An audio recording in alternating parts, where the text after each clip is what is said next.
थोड़ा तबीयत उबीयत का ध्यान रखो तुम लोग। ओके। एंगुलर एसएचएम, देखो चैप्टर को जो हमने बांटा था, तो पहला पार्ट में काइनेमेटिक्स खत्म करा, दूसरा पार्ट था examples of SHM. Examples of SHM में हमने पढ़ा सिंपल पेंडुलम, और लास्ट क्लास सिंपल पेंडुलम पढ़ लिए हैं। अच्छा, सिंपल पेंडुलम एंगुलर एसएचएम करता है कि लीनियर एसएचएम करता है? लीनियर क्यों बोल रहे हैं समझ में आ गया? लेंथ बहुत बड़ा रखना है, लेंथ बहुत बड़ा रखना, डिस्प्लेसमेंट छोटा रख। और खास बात क्या थी, हर जगह मतलब लीनियर एसएचएम आप ढूंढ किसको रहे हो? एफ रीस्टोरिंग, रीस्टोरिंग वाला है ना। और हमेशा एक वेरिएबल फोर्स रहना ही चाहिए, तभी वो क्या करेगा। और वेरिएबल फोर्स में जो चेंज आता है उसी को किसके बराबर लिख रहे हैं बार बार? अभी देखो आगे हम कुछ क्वेश्चंस करेंगे, है ना। तो अगर आपको ये बात समझ में आ गया ना कि हाँ सर, जो वेरिएबल फोर्स में जो चेंज आएगा उसी को kx से इक्वेट करना है, तो कई सारे कॉम्प्लेक्स वाले क्वेश्चन आप स्टेप्स नहीं फॉलो करोगे। आप ऐसे आंसर ढूंढोगे और सीधा लिखोगे अच्छा ये वाला चेंज है, और जब आप उसको नॉर्मल तरीके से करोगे तो लेंथी बनेगा। और ऐसे आप बस पकड़े रहो, वेरिएबल फोर्स का चेंज बस देख लो। ऑलरेडी एक्स, मतलब मान लो अगर स्प्रिंग है और ब्लॉक है तो ऑलरेडी एक्स नॉट तो रहेगा ही। तो उसके बाद हम मेन पोजीशन से डिस्प्लेस करा के देखेंगे कि क्या चेंज आ रहा है। अब पानी वाला रहेगा तो बाय, पर अगर कोई चीज पूरा का पूरा डुबोया हुआ है तब तो वो कांस्टेंट की तरह काम करेगा। आधा डुबोया हुआ है तो थोड़ा डुबोगे तो फोर्स बॉयंसी और बढ़ता है, एक बार घुस जाने के बाद फिर कांस्टेंट हो जाता है। चलो करेंगे, ठीक है। अब बात कर रहे हैं बच्चों हम लोग एंगुलर एसएचएम की, जरा देखना। कल नहीं नहीं किया था ना ये, यही ठीक है। Angular SHM. अच्छा, ये एंगुलर एसएचएम का क्या तात्पर्य है, ध्यान से देखना और अपन थोड़ा समझने की कोशिश करते हैं। तो वहां पे जब लीनियर पढ़ोगे, देखो बस दिमाग में रखे चलो, सर लीनियर एसएचएम वाले में चल रहा था F is equal to minus K X, X के बगल वाले को टी लिख देना है। या एफ के टर्म में ना दिखाई दे रहा हो तो ए के टर्म में दिखेगा तो minus omega square into x लिख देना है। और एक्स के बगल में जो भी होगा, अरे उसी को तो ओमेगा स्क्वायर बोल रहे थे, तो रूट के बाई एम करके आई थी चीजें, बोल क्यों नहीं रहा है सब? ठीक से बोल लो, तुम कहाँ इसी के पीछे पड़े लो। चलो, अब सीन कैसा है कि मेरे पास है कोई एक रिजिड बॉडी, और इसको मान लो यहां पे मैंने कीला ठोक के ऐसे रख दिया, ठीक है क्या। इस भाई साहब का लेंथ है एल, ठीक है, मान लो लेंथ अगर अपन ऐसे करके एल ले लिया। अब क्या कह रहे हैं कि यार इसको ना अपन थोड़ा सा ऐसे करके हल्का डिस्प्लेस कर दिए। अब एंगुलर एसएचएम में बच्चा चलेगा, इस वाले में चलता था F is equal to minus K X, और एंगुलर वाले में फोर्स। अब देखो एंगुलर एसएचएम मतलब किसी रिजिड बॉडी को रोटेट कराना है, तो अब रोटेट कराने के लिए एफ चाहिए कि टॉर्क चाहिए? हाँ, फोर्स से ही टॉर्क बनेगा, लेकिन बोलेंगे क्या? टॉर्क ही बोलेंगे ना, कुछ समझ गए क्या? तो यहां पे जो सीन चलेगा किसका चलेगा? टॉर्क का, समझ गए। Torque is equal to minus K, और यहां पे जो डिस्प्लेसमेंट करेंगे कौन सा बच्चा? Angular display. अरे ऐसे पड़ा हुआ है ना, एक रिजिड बॉडी और कुछ थीटा एंगल ऐसे करके डिस्प्लेस कर दिया, तो टाउ इज इक्वल टू क्या दिखेगा? माइनस के थीटा, ठीक है क्या। अब ये जो टाउ आपको दिखाई दे रहा है ना, ये जो टॉर्क दिखाई दे रहा है, इसी को देखना है कि इसमें कितना, मतलब हम कुल मिला के चर्चा, जैसे यहां पे क्या बोलते थे? रीस्टोरिंग फोर्स, और यहां पे क्या ढूंढना है? रीस्टोरिंग टॉर्क, समझ गए क्या। और ये रीस्टोरिंग टॉर्क में कितना चेंज आएगा उसी को बस किससे इक्वेट कर देना है? के थीटा से। के थीटा से, थीटा के बगल वाला के कहला जाएगा, बाकी फॉर्मूला वही चलेगा। T is equal to 2 pi under root M by K था, तो के की जगह ये वाला के आ जाएगा, ठीक है क्या। तो थोड़ा समझते हैं क्या सीन बन रहा है, जरा देखना। ये मोटा है तो मैं इसको थोड़ा पतला टाइप से बनाता हूं कि आपको थोड़ा समझ में ज्यादा आ जाए। मैंने कहा बच्चा एक चीज ध्यान से देखो, पहले क्या होता था कि यहां मासलेस स्ट्रिंग और बस एंड में एक मास होता था, तो वही वाला मास कुछ इधर डिस्प्लेस होता था, अपन उसको लीनियर लेके चलते थे, है ना। अभी आप देखोगे तो मास एक थोड़ी, यहां तो बहुत सारे हैं ऐसे ऐसे ऐसे करके। तो इस बार जो हम कैलकुलेशन करते हैं वो कैलकुलेशन कहां से करना चाहिए? रिजिड बॉडी आ गया तो सेंटर ऑफ, पहले भी हमने ये बातें बहुत करी है रोटेशन में, ठीक है। तो इस पूरे रॉड का मास यहां पे कंसंट्रेटेड मान लो सेंटर ऑफ मास पे, ठीक है। यही चीज मैं यहां ड्रॉ कर रहा हूं कुछ इस तरीके से, पूरे रॉड का मास यहां पे कंसंट्रेटेड है, ठीक है। और इसको हमने थोड़ा सा डिस्प्लेस कर दिया उसी एंगल थीटा पे, जरा देखना और पकड़ना। ये रहा कोई एंगल थीटा, ठीक है क्या? मुझे क्या देखना है कि सर ये एसएचएम कर रहा है कि नहीं कर रहा, पहले ये तो चेक कर ले, प्रूफ कर देते कि एसएचएम करेगा कि नहीं करेगा। अब बताओ तुमने इस रॉड को डिस्प्लेस कराया या रोटेट कराया? एक्चुअल में रोटेट कराया ना, तो रोटेट कराने के लिए तुमने क्या लगाया होगा? टॉर्क लगाया होगा। अब मुझे ये देखना है कि जो रीस्टोरिंग टॉर्क हो उसको वापस से कहां लेकर आ जाए, कहां? क्या मीन पोजीशन यही है? अब मुझे एक्सप्रेशन किसका बनाना पड़ेगा? टॉर्क का। और कौन सा टॉर्क ढूंढना पड़ेगा? वो टॉर्क जिसको कहां लेकर जाएगा। कुछ समझ गए क्या? अब वहां पे वहीं से तो मैं रिलेशन निकालूंगा कि sir tau is equal to minus K theta, जो रहेगा उसको पकड़ के चेपना होगा। जरा ध्यान से देखना। अब मुझे बताओ, मैंने कहा और बच्चा ये जो थीटा है ये कैसा है? स्मॉल, ध्यान रखना। अच्छा, जब भी हम कहते हैं एंगल स्मॉल तो आपको समझ में आ जाता है ना, sine theta is equal to theta, tan theta is equal to theta लिखना है, ठीक है? अब मुझे आप एक बात बताओ, अब ये जो पूरा मास हमने सेंटर ऑफ मास जब यहां पे मान रखा है, तो मुझे ये बताओ पूरा रॉड का मास यहां पे कंसंट्रेटेड है, तो इसको कौन सा फोर्स है जो वापस लेकर जाएगा, या कौन सा फोर्स टॉर्क बनाएगा जो इसको वापस मीन पोजीशन की तरफ लेके जाएगा? कौन? mg ही होगा ना? अरे mg किधर लग रहा होगा? बहुत फीका रिस्पॉन्स आ रहा है।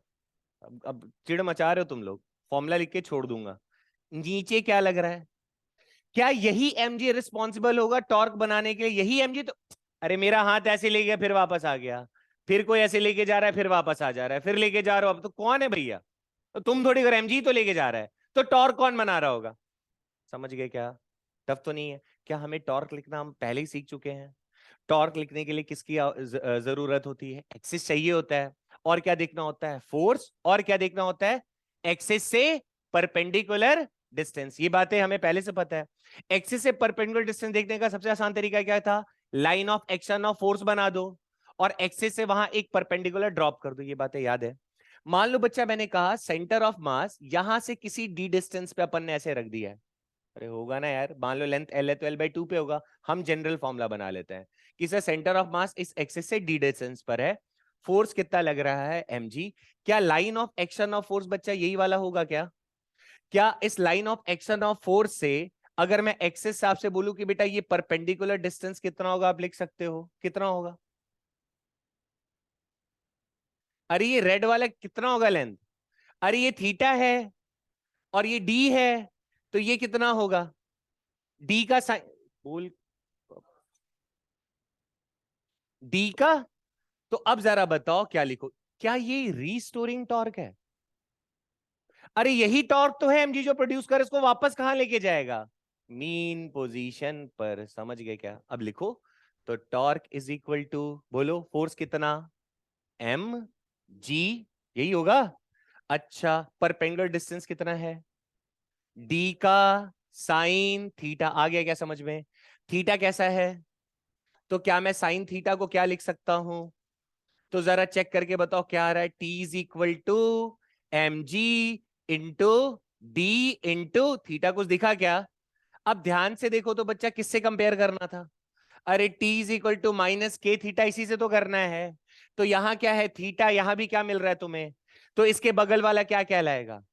कुछ समझ गए क्या? तो यहां पे बच्चा के की वैल्यू क्या आ गई? M G D. कुछ समझे क्या? क्या ये एस एच एम मतलब रिप्रेजेंट कर रहा है क्या? कैसे? जैसे थीटा, जैसे वहां एक्स चलता था, यहाँ क्या चल रहा है? तो हर सवाल में आप क्या ढूंढोगे? हर बार से टॉर्क निकले हर सवाल में, टॉर्क लिखना है हर सवाल में। और जो थीटा होगा उसको सेपरेट कर दो, और थीटा के बगल वाले को क्या बोल दो? के।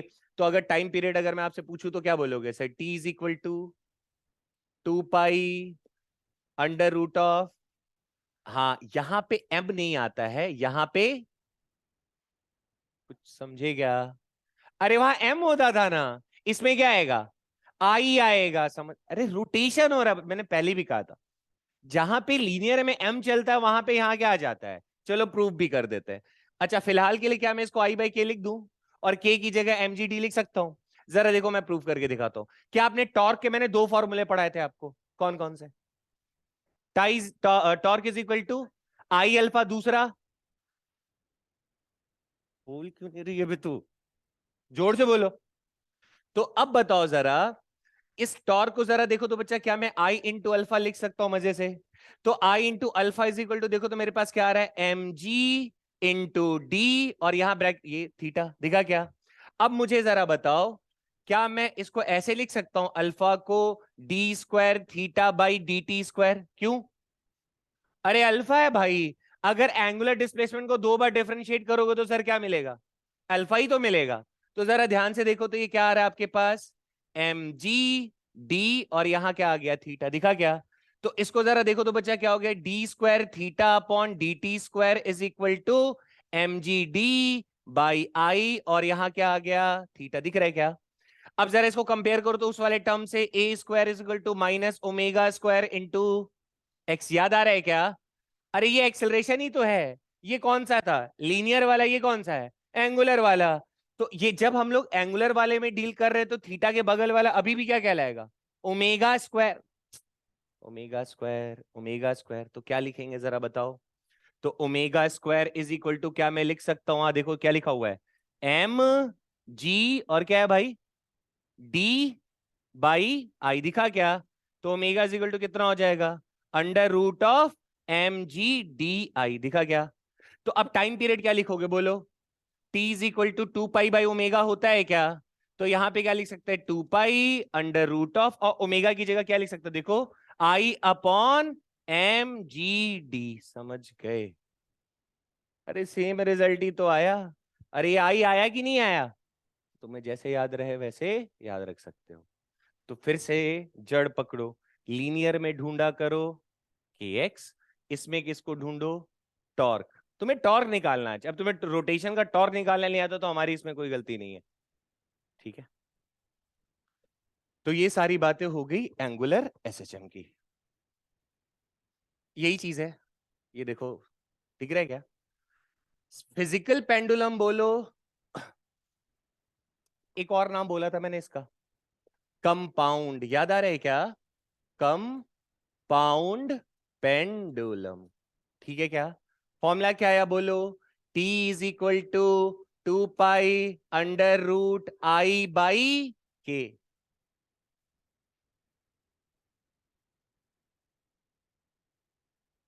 पागल हो गए हो, अभी तुरंत तो निकाला। T is equal to 2 pi under root of I by, अरे के ही तो mgd है यार, यहां भी तो कहीं लिखा था, दिख रहा है क्या? ठीक है, और ये d क्या था? अरे एक्सिस नहीं भैया, एक्सिस से सेंटर ऑफ मास की दूरी, परपेंडिकुलर का ये डी था, अरे ये डी था, डी था, डी था, ठीक है क्या? तो जरा देखना, मैं एक सवाल देता हूं और आप मुझे बताना, क्या ये सवाल सॉल्व हो जाएगा आराम से? पढ़ो, फॉर्मूला क्या है बोलो, T is equal to 2 pi under root I by K, या फिर क्या बोल दो, 2 pi under root of I M G, यही आया है ना? चाहे इससे करो चाहे इसे, एक ही बात है। तो चलो बताओ जरा इसका क्या होगा। A uniform rod of length L is hinged at a point P. It can freely rotate about a point P in a vertical plane. Determine the, अरे फ्रीक्वेंसी भी पूछ सकता था, ओमेगा भी पूछ सकता था, उसकी मर्जी। क्या तुम्हें ये रिजिड बॉडी दिख रहा है? तो डायरेक्ट लिख सकते हैं ना? नहीं लिख सकते हैं, बोलो। T is equal to 2 pi under root of, axis पकड़ लेना बच्चा, अरे यही है ना एक्सेस, इसी पे कर रहा है ना? तो अब इससे देख के बताओ, इस रॉड का इस एक्सेस के अलावा मोमेंट ऑफ इनर्शिया कितना होगा, एम एल स्क्वायर बाई, कुछ समझे क्या? और यहां क्या देखो तो एम जी इंटू, तो यहां क्या लिख दू, एम जी, और डी कितना है, नहीं आया समझ में? अरे सेंटर ऑफ मास बचवा यही होगा ना, लेंथ एल है तो एल बाई 2, समझ गए क्या? अगर मुझे फॉर्मूला याद होगा तो सीधा लिख देंगे, आंसर आ गया, ठीक है? अच्छा इसका बताओ, कुछ समझ में आ रहा है क्या, कुछ चल नहीं रहा है?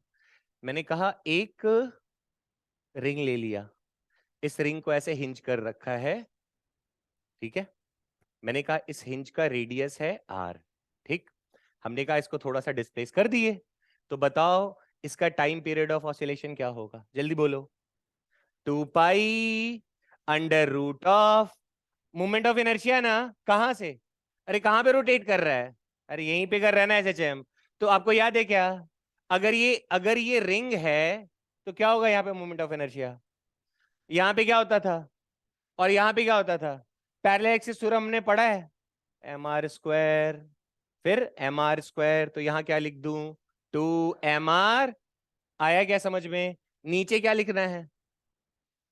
mg इंटू, तो अच्छा पूरे रॉड का मास कहाँ पे कंसंट्रेटेड मानोगे? सेंटर में ना। तो यहाँ क्या लिख दूं? mg इंटू, आया क्या समझ में? अच्छा इसी की जगह, रिंग की जगह अगर मान लो डिस्क होता तो क्या लिखते आंसर? बोलो। t is equal to 2 pi under root of, याद है क्या, mr²/2। और ऊपर चल जाओ पैरेलल एक्सिस थ्योरम से, तो mr²/2 प्लस mr² कितना हो जाएगा? 3/2 mr²। तो सीधा क्या छाप दूं यहां? 3/2 mr²। क्या पूरा मास सेंटर पे कंसंट्रेटेड रहेगा? तो यहां क्या लिख दूं? mr² mg इंटू, अच्छा डिस्क की जगह अगर मैं स्फीयर लिख दूं तो, बोलते जाओ याद हो जाएगा रे। t इज इक्वल टू 2 पाई, अच्छा डिस्क क्या आ जाएगा? 7/5 mr²। अच्छा ये रूट ऐसे रहेगा ना, क्या लिख दू? mg into are. स्फीयर की जगह शेल लिख दू तो ये 5/3, कैसे? 2/3 mr²। टफ है क्या? कुछ समझ आया सौम्या? अब तुम्हें मोमेंट ऑफ इनर्शिया नहीं याद है तो याद तो बोल क्यों नहीं रही हो? सोच रही हूँ क्या ही भाव देना, नहीं बाकी तो बोल ही रहे हैं। मुंह में दर्द हो जाएगा, बोलते बोलते याद हो जाता है। बोलते बोलते मुंह पे छपा है ना यार थोड़ा सा, तो बोलो छप जाएगा। क्यों बे योजवानी सिंह? आया? अच्छा, किस पे फोकस करना है फिर से बोलो। सर टॉर्क रीस्टोरिंग ढूंढना है, टॉर्क, टॉर्क यही ढूंढना है।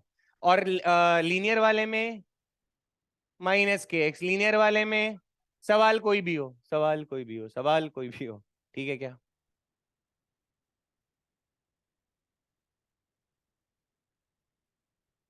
डिस्कार्ड करने से उधर का भी हट जाएगा क्या?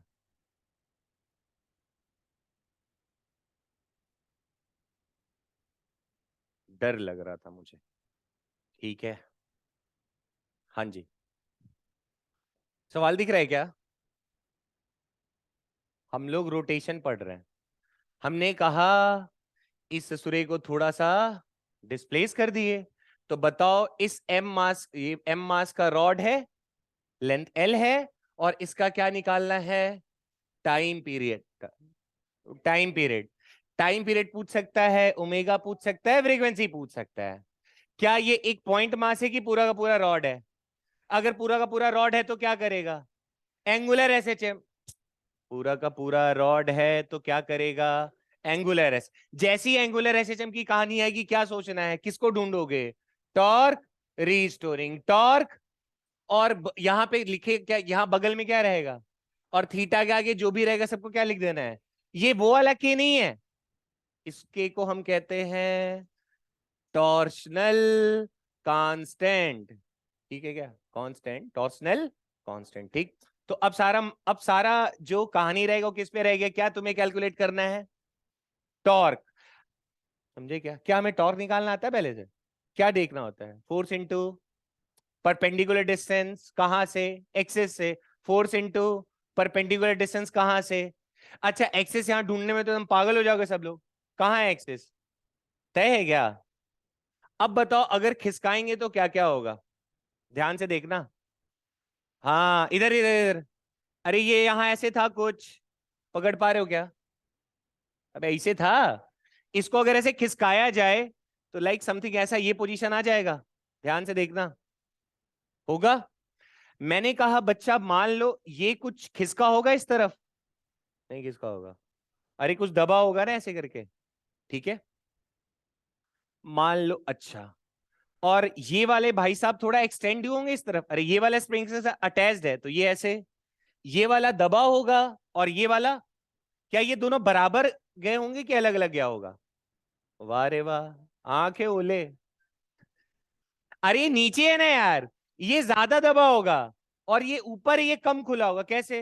अबे हाथ ऐसा है, ये ऐसे टेढ़ा करोगे तो एंड पे अगर स्प्रिंग रहेगा तो वो ज्यादा नहीं दबेगा यार। एंगुलर एंगुलर डिस्प्लेसमेंट तो यहां वाले का भी सेम रहता है, यहां वाले का भी सेम रहता, पर लीनियर में देखोगे तो अलग नहीं रहेगा यार।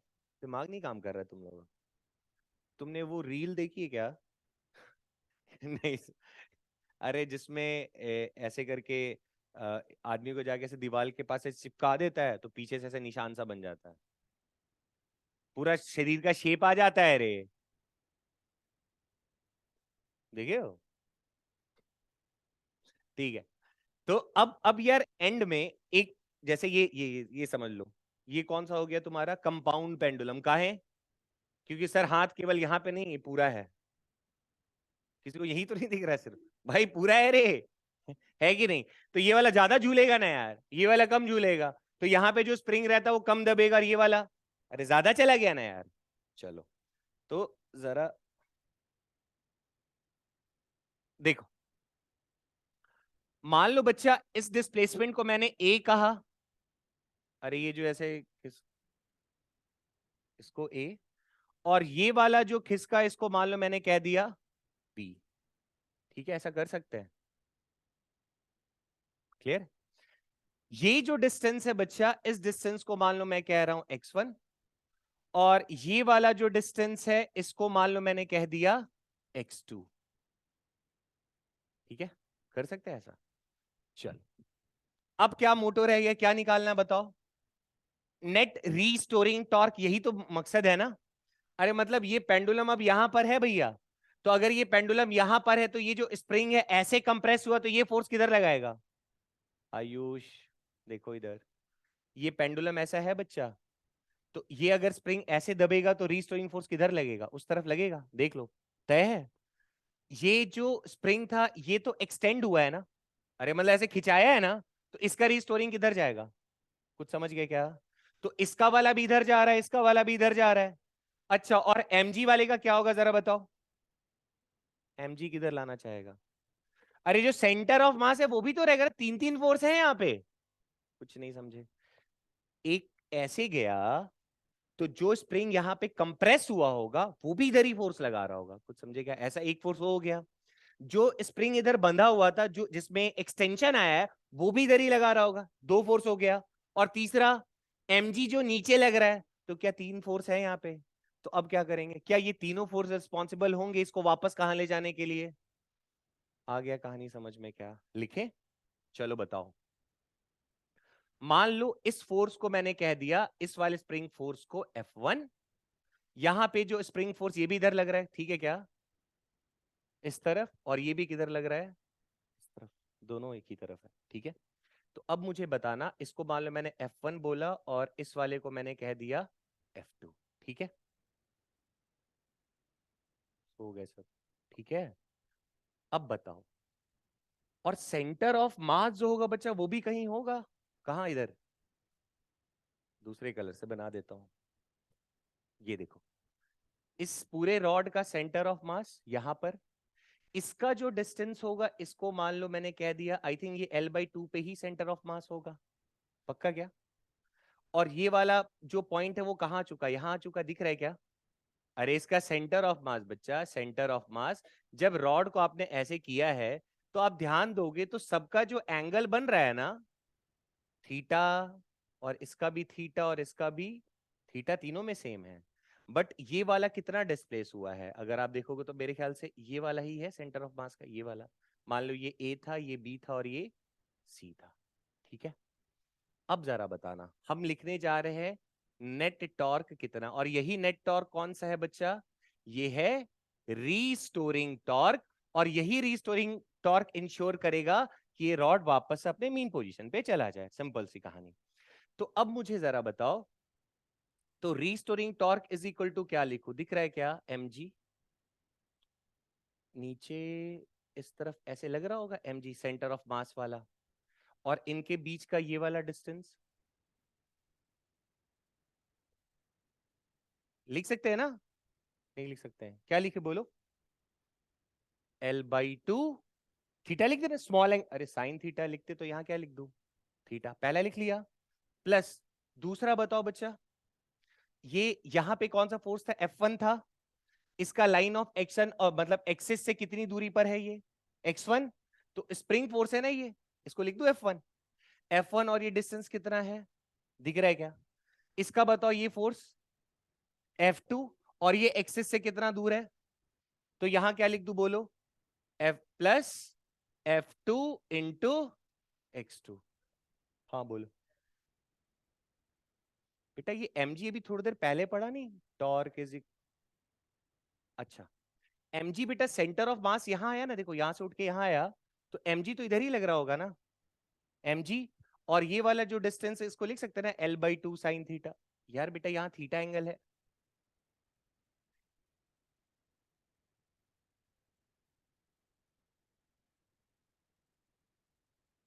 ये है mg, ये एंगल थीटा है, तो ये वाला डिस्टेंस और ये सेंटर ऑफ मास के लिए लिखा बच्चा, तो ये क्या हो जाएगा L/2 साइन थीटा, कुछ समझे क्या, क्लियर है।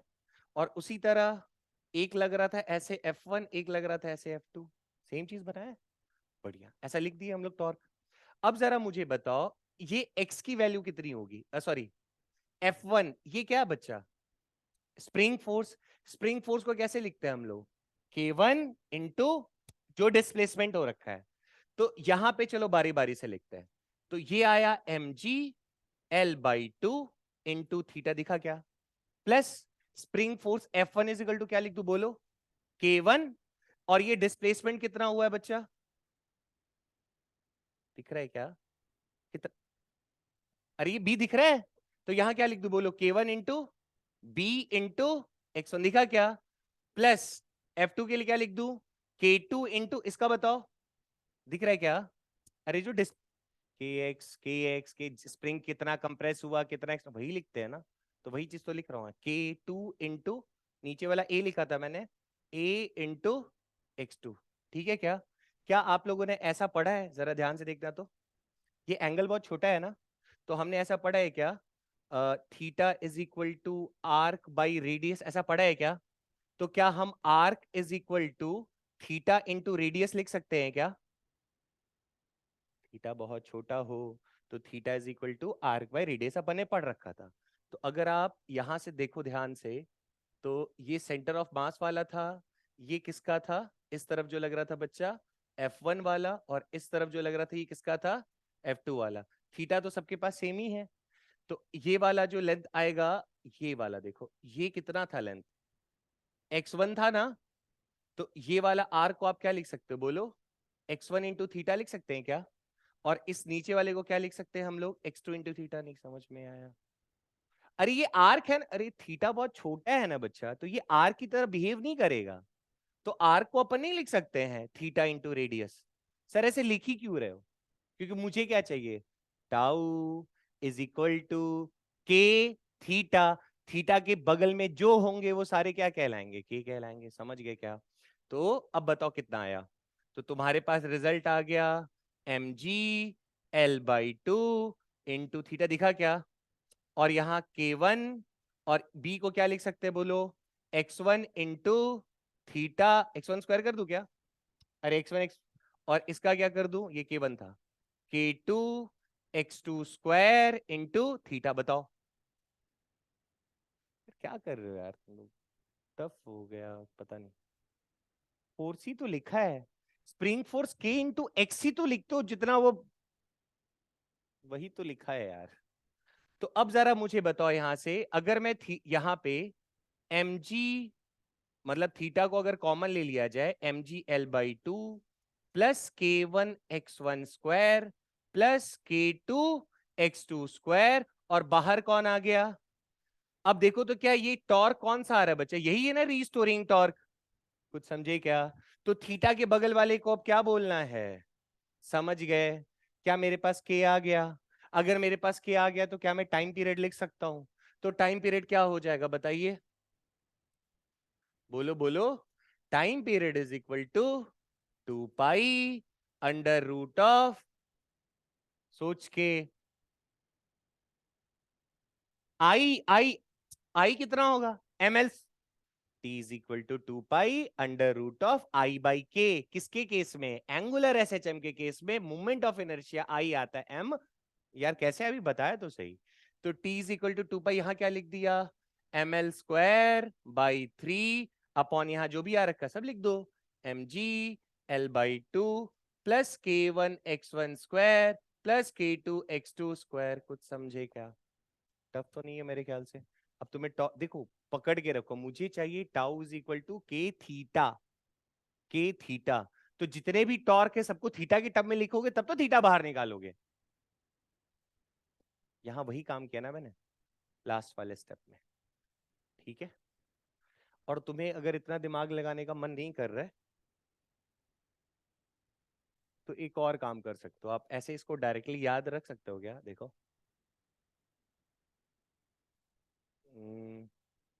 अच्छा नहीं, वो तो करना ही पड़ेगा, ठीक है। चल, अरे सीधा ये आ गया। हाँ ठीक है चलो। हाँ जी बताइए, हो जाएगा सवाल, पढ़ो। टू स्प्रिंग, पीछे वाला फॉर्मूला थोड़ा चेक किया क्या? देखो इसमें ना एक, आप नोटिस करोगे तो आप डायरेक्ट आंसर लिखने के काबिल हो जाओगे। देखना जरा, मेहनत नहीं करना है, डायरेक्ट लिख सकते हैं। जरा देखो तो, बोलो।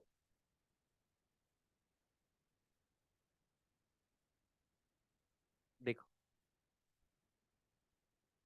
ये जो फोर्स जनरेट हुआ बच्चा किसकी वजह से हुआ है, जरा चेक करो तो।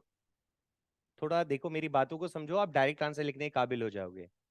जो नेट टॉर्क आया है इसमें क्या ये स्प्रिंग फोर्स की वजह से बना है? थोड़ा देखो, के क्या था, स्प्रिंग कांस्टेंट, और x1 क्या था? x1 कहां से दूरी है? एक्सेस से पहले वाले स्प्रिंग की दूरी का स्क्वायर हो रहा है कुछ। और यहां अब मान लो एक और स्प्रिंग लगा दूंगा तो मैं बार बार थोड़ी ये पूरा प्रोसेस फॉलो करूंगा। अरे भाई, फिर से अगर तुम्हें समझ में आ रहा हो, सर mg/L/2 ये तो हो गया सेंटर ऑफ मास है, जो हमने लिखा था ना वहां पे mgd। जो d था वो क्या था? सेंटर ऑफ मास से एक्सिस का दूरी, पहला याद हो गया। दूसरा, अब ऐसे करके स्प्रिंग स्प्रिंग लगा रखा हो तो ज्यादा नहीं टेंशन लेना है। क्या लिखना है? इसका k1 और दूरी x1 का स्क्वायर। नहीं समझे? ये दूरी कितना? x2, तो k2 इंटू x2 का स्क्वायर। सीधा लिखो और आंसर चेप दो, कुछ नहीं। भाई कुछ तो बोल लो तब तो बढ़े। अरे यार यहाँ तुम्हें दिखा नहीं असेंबली, ये था ना F1 वाला स्प्रिंग और ये था ना F2 वाला स्प्रिंग यार। तो F1 में देखो ना क्या आ रहा है रिजल्ट, k1 x1 का स्क्वायर बना। अरे थीटा जो है तो बाहर हो गया ना, तो बार बार ऐसा क्यों करेंगे? सीधा नहीं यूज कर सकते हैं। यानी आज के बाद मुझे कभी कोई रिजिड बॉडी मिल जाए और अगल बगल स्प्रिंग लगा देगा तो मैं मेहनत नहीं करूंगा। मैं सिर्फ क्या देखूंगा? एक्सिस कहाँ है, एक्सिस के बाद देखूंगा कितने दूर पर स्प्रिंग लगा हुआ है, सीधा क्या देखूंगा? उसका स्प्रिंग कांस्टेंट इनटू जो दूरी का स्क्वायर, सीधा आंसर। कुछ समझ रहे हो? मेधावी, नींद से जागो। अब इधर देखो, तो जो समझदार बच्चे होंगे उसको चाहे तो एक बार में आंसर लिख सकते हैं, किसी को लगता है वो लिख सकता है? क्या पूछा है देखो तो, फ्रीक्वेंसी टाइम पीरियड निकलेगा, फ्रीक्वेंसी निकल जाएगा। तो मैं चाहूं तो डायरेक्ट लिख देता है इसको, T is equal to 2 pi √ऑफ I/K लिखना है, I/। अच्छा, इसमें इसमें देखो तो किसके अलोंग पूछा है? इट्स पॉइंट ऑफ, देखो जरा पढ़ो इसको, oscillating about it's point of. और ये क्या स्फीयर दिया है क्या? एक सॉलिड स्फीयर है, और ये यहां पे ऑसिलेट कहां पे कर रहा है बच्चों? पॉइंट ऑफ, कहां पे? Point of contact. कुछ समझे क्या? ICOR दिख गया क्या? तो अगर तुम्हारे पास अकल होगा तो तुम दिमाग कैसे लगाओगे? इस पॉइंट के अराउंड ये ऑसिलेट कर, कुछ समझे क्या? ऐसे ऐसे करके, समझ गए? तो अगर इस पॉइंट के अलाउंग कर रहा है तो एक्सिस बचवा कहां पर है? यहां पर है। तो मोमेंट ऑफ इनर्शिया कितना होगा? स्फीयर के लिए 2/5 mr² होता था सेंटर से। पैरेलल एक्सिस थ्योरम लगा के नीचे चल जाओगे तो कितना हो जाएगा? 7/5 mr²। कुछ समझ में आ रहा है तो यहां क्या लिख दूं? 7/5 mr²। कुछ समझे क्या? और सर, और यहां और दो तो क्या लगा रखा सर आपने?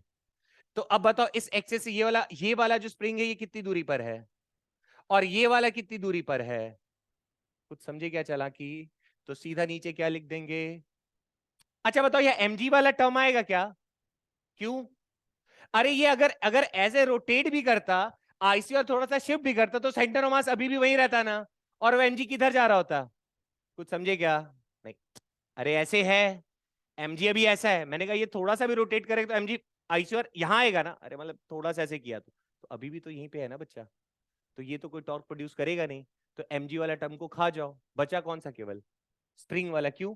ये जब ऐसे ऐसे जब घूम रहा होगा तो स्प्रिंग फोर्स क्या इधर लग रहा होगा? इसको बोल दूं मैं F1। जब ये ऐसे घुमा तो इधर, अरे ये कंप्रेस होगा ना यार, ऐसे अगर घूमेगा तो इधर की तरफ क्या आ गया? चाहो तो पूरा प्रोसेस फॉलो कर लो, तो फिर से वही घिसा पिटाता क्या, F2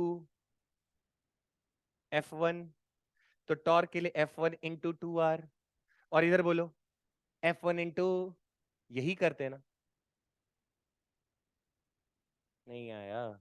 तो यार इसी सवाल में मैं ऐसे रॉड लगा देता और कहता एक तो स्प्रिंग वाइस है थोड़ा मोटा रॉड करके, एक तो स्प्रिंग वाइस है, तो फिर से तो वही लगाते हैं ना तुम लोग, तो काहे दिमाग लगा रहे हो? तो यहाँ पे क्या मैंने कहा, इसका स्प्रिंग कांस्टेंट कितना है बोलो? 17 के K1 into x1 square K2, यही सिखाया ना? और ये डिस्टेंस कितना है? तो यहाँ क्या लिख दू बोलो? 2R square. कुछ समझे क्या? अरे दोनों का सेंस सेम ही है ना। और इसका बोलो कितना स्प्रिंग कांस्टेंट? 2K। आ रहा है क्या समझ में? और ये डिस्टेंस कितना है, एक्सिस से देखना है कितना है, तो यहां क्या लिख दो? आया क्या समझ में? सीधा लिख दो। क्या बच्चा? हाँ उस पे हो रहा है ना बच्चा ऐसे करके। अरे वो थोड़ा सा भी डिस्टेंस को, तो एमजी किधर जा रहा है? और यहाँ पे आईसीआर अभी यहाँ, क्योंकि ये पॉइंट ऑफ कांटेक्ट है, ये थोड़ा सा भी ऐसे खिसकेगा तो आईसीआर कहाँ आ जाएगा? अरे यार ऐसे रोटेट करेगा तो ये वाला थोड़ा देखो, इस पे रोटेट कर रहा है ना, यहाँ पे सेंटर है, तो आईसीआर ये वाला पॉइंट है जहां पे, अब ये थोड़ा रोटेट करेगा तो सेंटर ऑफ मास मान लो थोड़ा इधर शिफ्ट किया, तो आईसीआर कहाँ होगा उस टाइम पे? ये वाला पॉइंट कांटेक्ट पे होगा ना, तो फिर से अभी क्या आईसीआर से ही गुजरेगा वो एमजी वाला, तो जीरो नहीं हो जाएगा? पर रॉड में ऐसा होता है क्या? रॉड में तो एमजी नीचे ही लग रहा है ना, एक्सेस यहां तने फिक्स कर रखा था ना, पर रोलिंग वाले केस में आईसी बेटा जहां जब टच होगा उस केस में वही आईसीआर होगा ना जो सरफेस पे टच होगा, इसीलिए जीरो हो जा रहा है। ठीक है, बाकी देसी तरीके से करना चाहो तो वो भी कर सकते हैं, मान लो तुम्हें नहीं आता है तो। इधर देखो, थोड़ा सा इस पहले ये वाली लाइन थी, अरे पहले ये वाला था, थोड़ा सा अगर ऐसे खिसकाओगे तो कुछ ऐसा कहानी बन जाएगा। तो यहां पे अभी भी एंगल कितना, इसमें जो एक्सपेंशन लोगे इसको मान लो मैंने कह दिया ए, तो इस वाले को क्या बोलूंगा? क्या तुम ए को फिर से लिख पाओगे? क्या लिखेंगे ए को? सीधा आर थीटा। और इसको बी को क्या लिखेंगे? अरे बच्चों ए को लिखोगे आर थीटा, और बी को लिखोगे बोलो 2R थीटा। कुछ आया क्या समझ में? ठीक है, तो स्फीयर डाल दो, जो मर्जी कर लो, क्या ही फर्क पड़ता है? तो तुम बस किसको याद रखो, यहां से नहीं बना सकते अपन फटफट करके कि सर स्प्रिंग फोर्स के पकड़ो, और जहां पे एक्सेस है वहां से दूरी पकड़ लो, उसका स्क्वायर करके सीधा आंसर लिखो। और नहीं तो ये अपने पास ये तरीका तो है ही, ऐसे थोड़ा डिस्प्लेस करा तो सर ये वाला इतना कंप्रेस हुआ, ये वाला इतना कंप्रेस हुआ, दोनों एंगल अभी भी कितना बना रहे, थीटा। तो ये वाला इसका कंप्रेशन जब लिखते, इसका स्प्रिंग फोर्स लिखते तो क्या लिखते? K1, अरे मान लो जैसे 2K, और कंप्रेशन कितने का हुआ ए का, कुछ समझ में आ रहा है क्या?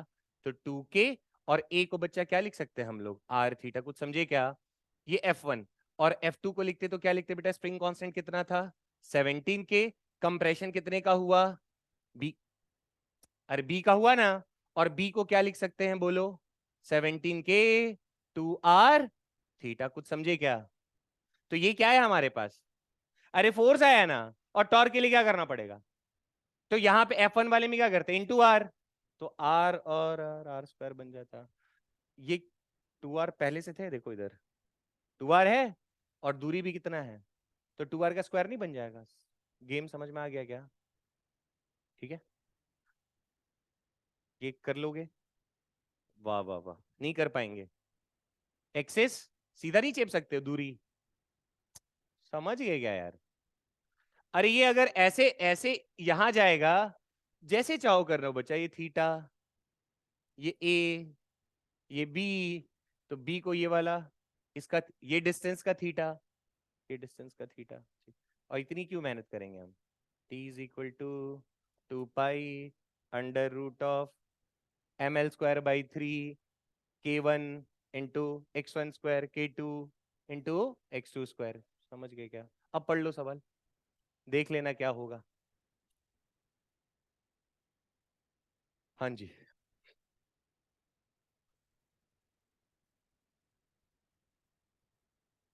अब जो है नेक्स्ट, तो अब बताओ, इधर देखो, लीनियर एसएचएम में F is equal to minus K X से चलेगा, और एक्सलेशन वाला टर्म रहा तो -ω² इंटू ओमेगा के एक्स के बगल में जो भी रहेगा उसको रूट में डाल देंगे। और इस वाले में एंगुलर में क्या चल रहा था? -k θ। समझ गए क्या? और time period is equal to, direct याद रखना हो तो 2 पाई अंडर रूट I/, समझ गए क्या? और के कौन होगा? जो थीटा के बगल में होगा, थीटा के बगल में होगा।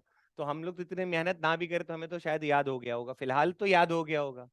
स्प्रिंग लगाए होगे आप, तो स्प्रिंग का दूरी देख के चिपते जाओ चिपते जाओ चिपते जाओ, ठीक है। अब हम पढ़ेंगे, अच्छा ये तो हमने पढ़ लिया है ना? अरे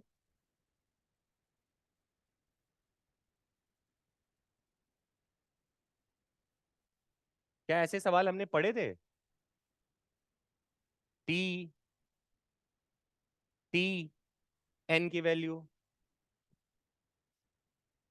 एक सेकंड, हाँ जी, क्लास में भैया,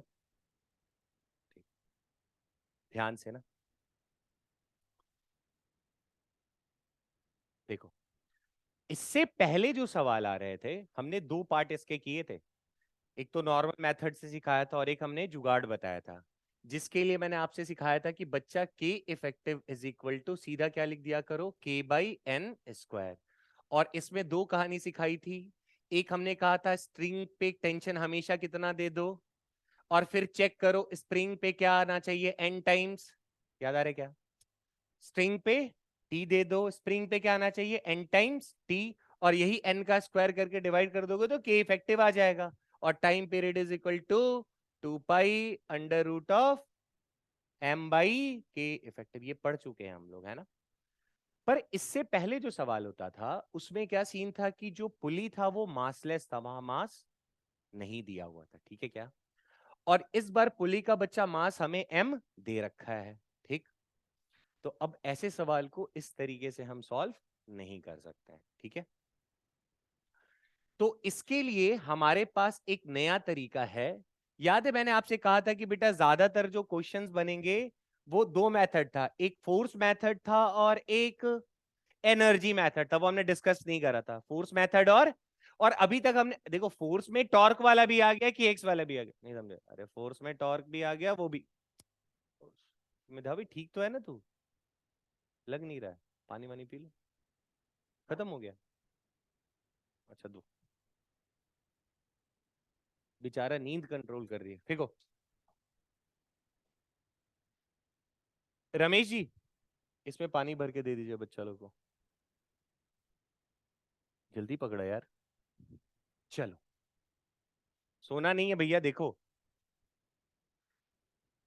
ध्यान से। तो सबसे पहले ऐसे सवाल को सॉल्व करने के लिए हम यूज करेंगे एनर्जी मेथड, ठीक है। कौन सा मेथड? एनर्जी।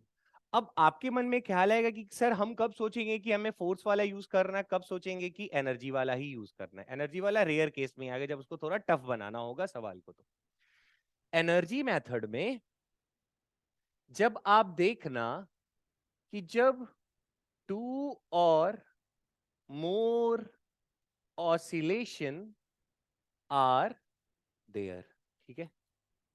जब आपको 2 या 2 से ज्यादा ऑसिलेशन दिखाई देगा सवाल में, तो आप समझ जाना कि इसको हम फोर्स मेथड से सॉल्व नहीं कर पाएंगे। सर क्या ऐसा नहीं है कि एकदम कर ही देंगे? हो जाएगा, पीछे लग के फोर्स से भी हो सकता है, लेकिन थोड़ा टफ या फिर बहुत सारी चीजें कंसीडर करनी पड़ेंगी, ठीक है। जब एक ही रहे ऑसिलेशन तो टेंशन आंख बंद करके फोर्स फोर्स लगाओ, ठीक है। लेकिन जहां देखो कि एक से ज्यादा ऑसिलेशन हो रहा है, मतलब सवाल में आपको दिख रहा है कि दो दो ऑब्जेक्ट एसएचएम दे दीजिए, किसका है? लो भैया, कैश ले लोगे? लीजिए। हाँ, तो जब आपको दिखे कि P low P low P low P low, शक्ल से ही लग रहा है गिर जाएगा तुम थोड़ी देर में। पी लो भैया, पी लो। चलो, आज तो टाइम है तो दिक्कत नहीं है।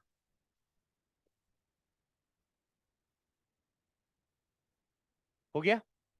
तो टू और मोर ऑसिलेशन, या सॉरी मैं इसे एसएचएम लिखता हूँ ना, अपन एसएचएम पढ़ रहे हैं ना। टू और मोर एसएचएम अगर प्रेजेंट रहेगा तो आप कहना यहां पे एनर्जी मेथड हम यूज करेंगे, ठीक है।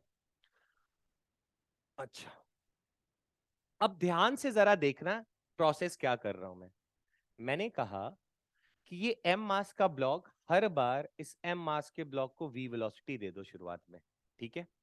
ये कहां बैठा हुआ है सर? ऑलरेडी मीन पोजीशन पर है। एनर्जी मेथड का मतलब ये कि हम क्या करने वाले हैं, इस सिस्टम की टोटल एनर्जी को लिखना चाहते हैं किसी इंस्टेंट पे। नहीं समझे? किसी इंस्टेंट पर मैं इस पूरे सिस्टम की टोटल एनर्जी को लिखना चाहता हूं। और मुझे ये बात पता है कि सर ये ना एसएचएम परफॉर्म कर रहा है तो एनर्जी कहीं जाएगा नहीं। जो टोटल एनर्जी रहेगा वो हमेशा कंजर्व मतलब कांस्टेंट रहेगा। थोड़ा गेम समझ में आ रहा है क्या? कि मैंने कहा कि टोटल एनर्जी मेथड में बच्चा हमारा जो मोटो रहेगा वो यही रहेगा कि हम इस सिस्टम की टोटल एनर्जी को लिख दें और इज इक्वल टू क्या कर देंगे सबको जोड़ के कि ये कांस्टेंट रहेगा, ठीक है। तो मीन पोजीशन से बच्चा जब अगर मैं इसको डिस्प्लेस कराऊंगा तो कुछ रफ्तार में इसको दूंगा। और एक बार फोर्स लगा दिया तो ऐसे आगे जाता है ना मीन पोजीशन से, तो कुछ वेलोसिटी रहता है ना उसके पास। हाँ, एक्सट्रीम पे जाके वेलोसिटी उसकी जीरो हो जाती है। हम एक्सट्रीम पॉइंट कहीं बीच का पॉइंट ले रहे हैं, ठीक है। तो मैंने कहा आप पहला स्टेप क्या दिमाग में रखना कि सर इसको कुछ रफ्तार दे दो, ठीक है। कुछ रफ्तार दिया तो इसके पास वेलोसिटी कितनी होगी? और ये जो ब्लॉक है इस धागे से कनेक्टेड है, तो इस साइड वाला जितना धागा होगा सबके पास रफ्तार कितनी होगी? इतनी बात समझ में आता है? ये हमने पहले रोटेशन में भी चीजें पढ़ी हैं ऐसी, है ना। अच्छा, पहले वाले ब्लॉक को रफ्तार दे दो v, और बच्चा इसका जो डिस्प्लेसमेंट है उसको कितना कर दो? x। ये काम कर सकते हैं, v रफ्तार दे दो, x डिस्प्लेसमेंट दे दो, ठीक। जो हमने पहले पढ़ा था सर, इसमें अगर ये x है तो इसमें भी कितना डिस्प्लेसमेंट आएगा? आता है समझ में क्या? अरे स्ट्रिंग इससे कनेक्टेड है ना बच्चा, स्प्रिंग से। तो अगर ये एम ब्लॉक जो है वो अगर x नीचे आया है तो ये स्प्रिंग भी कितना खुलेगा? x खुलेगा, ठीक है। मुझे टोटल एनर्जी को मैं लिखूंगा कि टोटल एनर्जी कंजर्व रहेगा, टोटल एनर्जी, ठीक है। अब यहाँ पे देखते हैं कि सर यहाँ पे एसएचएम कौन कर रहा है। तो पहला सबको दिख रहा है क्या? कौन करेगा एसएचएम? यार ये एम है, यही तो एसएचएम करेगा। यहां पे आप देखो तो जो पुली है इस बार, मान लो ये पुली कुछ और नहीं, सपोज करो ये एक डिस्क लगा हुआ है, ठीक है क्या। तो ये जो डिस्क है बच्चा, इसके पास इस बार क्या मासलेस नहीं है? अगर मासलेस होता तो टेंशन ही खत्म था, सिर्फ क्या याद रखना था? स्ट्रिंग पे टी, स्प्रिंग पे एन टी, और के इफेक्टिव इज इक्वल टू के बाई एन स्क्वायर कर देना है। लेकिन जैसे ही आपको दिख रहा है कि सर ये जो इस बार पुली दिया है ये मासलेस नहीं दिया, इसके पास कैपिटल एम मास हमें दिया हुआ है। तो इस बार सीन क्या हो रहा होगा आप जरा समझना। यहाँ पे ये जो रोप है ये स्लाइड नहीं कर रहा, इस पुली के साथ रोटेट कर रहा है। मतलब ये ऐसे आप समझो, ऐसे है। जब ये नीचे जा रहा होगा तो ये कुछ ऐसे घूम रहा हो, कुछ समझ रहे हो क्या? ऐसे ऐसे ऐसे, ऐसा कौन कर रहा है? पुली कर रहा है, समझ गए क्या? तो अगर बेटा पुली अगर मान लो इसके नीचे वी से जाने से क्या ये ओमेगा से घूम सकता है? नहीं घूमेगा। घूमेगा ना ऐसे, कुछ समझ रहे हो क्या? ये ऐसे ऐसे कर रहा होगा और पुली देखो वो रिदम नहीं बन पाए। हाँ, समझ गए क्या? अरे ये नीचे ऊपर नीचे ऊपर नीचे ऊपर नीचे ऊपर, ठीक। तो अब मुझे बताओ ये वाला जो ब्लॉक होगा ये कौन सा एसएचएम करेगा? Linear SHM. और ये जो पुली, ये रिजिड बॉडी है कि पॉइंट मास है? और रिजिड बॉडी जब ऐसे ऐसे ऐसे नाचेगा किसी पॉइंट पे तो एंगुलर एसएचएम। कुछ समझ में आ रहा है क्या? तो यहां कितने लोग एसएचएम कर रहे हैं? दो। कौन? एक ब्लॉक और दूसरा, समझ गए क्या? सर इससे पहले क्यों नहीं मानते थे? क्योंकि वहां मास लेस लेके करते थे, समझ गए क्या? तो मास आया तो हम समझ जाएंगे अच्छा बेटा तू भी कर रहा है, क्या कर रहा है? Angular SHM. अब एंगुलर एसएचएम के लिए तो रिस्पॉन्सिबल टॉर्क होता है सर। एंगुलर एसएचएम के लिए रिस्पॉन्सिबल कौन है? टॉर्क रहता है। अब टॉर्क है तो एक्सिस चाहिए। मतलब मुझे जो दिख रहा है कि जो एंगुलर एसएचएम कर रहा होगा उसके लिए आपको एक्सिस भी आइडेंटिफाई करना पड़ेगा। थोड़ा रफ आइडिया हो गया क्या? अब आ जाओ, ध्यान से हम लोग देखते हैं। तो अब थोड़ा समझ गए क्या? 2 और मोर एसएचएम आपको दिखाई दिया तो आप समझ जाना कि कौन सा मेथड यूज करना है, एनर्जी मेथड। ठीक है, अब सेकेंड स्टेप या फर्स्ट स्टेप ही मान लो आप, चलो सेकेंड ही बोल देते हैं। पहला स्टेप देख लेना लगाना है कि नहीं लगाना है। दूसरे स्टेप में आपको जो एम ब्लॉक का मास होगा उसको हर बार क्या दे दो, v वेलोसिटी और x का डिस्प्लेसमेंट लिख देंगे क्या? तीसरा स्टेप जो रहेगा, तीसरे स्टेप में आइडेंटिफाई आइडेंटिफाई फोर्सेस। किसको आइडेंटिफाई करो? फोर्सेस को। ठीक है क्या? किसको आइडेंटिफाई करना है? क्योंकि हम क्या निकालना चाहते हैं, एनर्जी ना। अब एनर्जी कैसे निकलेगा? अरे बेसिक फॉर्मूला बता दो रे, वर्क होगा तो एनर्जी लगेगा, और वर्क के लिए क्या चाहिए होता है, फोर्स इनटू डिस्प्लेसमेंट चाहिए होता है। ये सब तो नॉर्मल बातें हैं। ठीक है, तो हमें फोर्स आइडेंटिफाई करना चाहिए। ठीक, अब मुझे जरा बताओ, फोर्थ स्टेप मैंने बना दिया। अच्छा यहां पे ना थोड़ी बातें और कर लेते हैं। आपको थोड़ा थोड़ा याद है क्या? स्प्रिंग का बच्चा पोटेंशियल एनर्जी याद है? क्या लिखते हैं? 1/2 kx²। तो स्प्रिंग वाले को मत छोड़ना। अगर देखो यहां पे ना जो कांस्टेंट फोर्स रहेंगे ना, मतलब आप ऐसे कर दो, एनर्जी बाय कांस्टेंट फोर्स, इनको इग्नोर कर देना। ठीक है, ये कैंसल वैंसल हो जाएगा बीचों बीच। ठीक है, तो उसको लिखने की जरूरत नहीं है।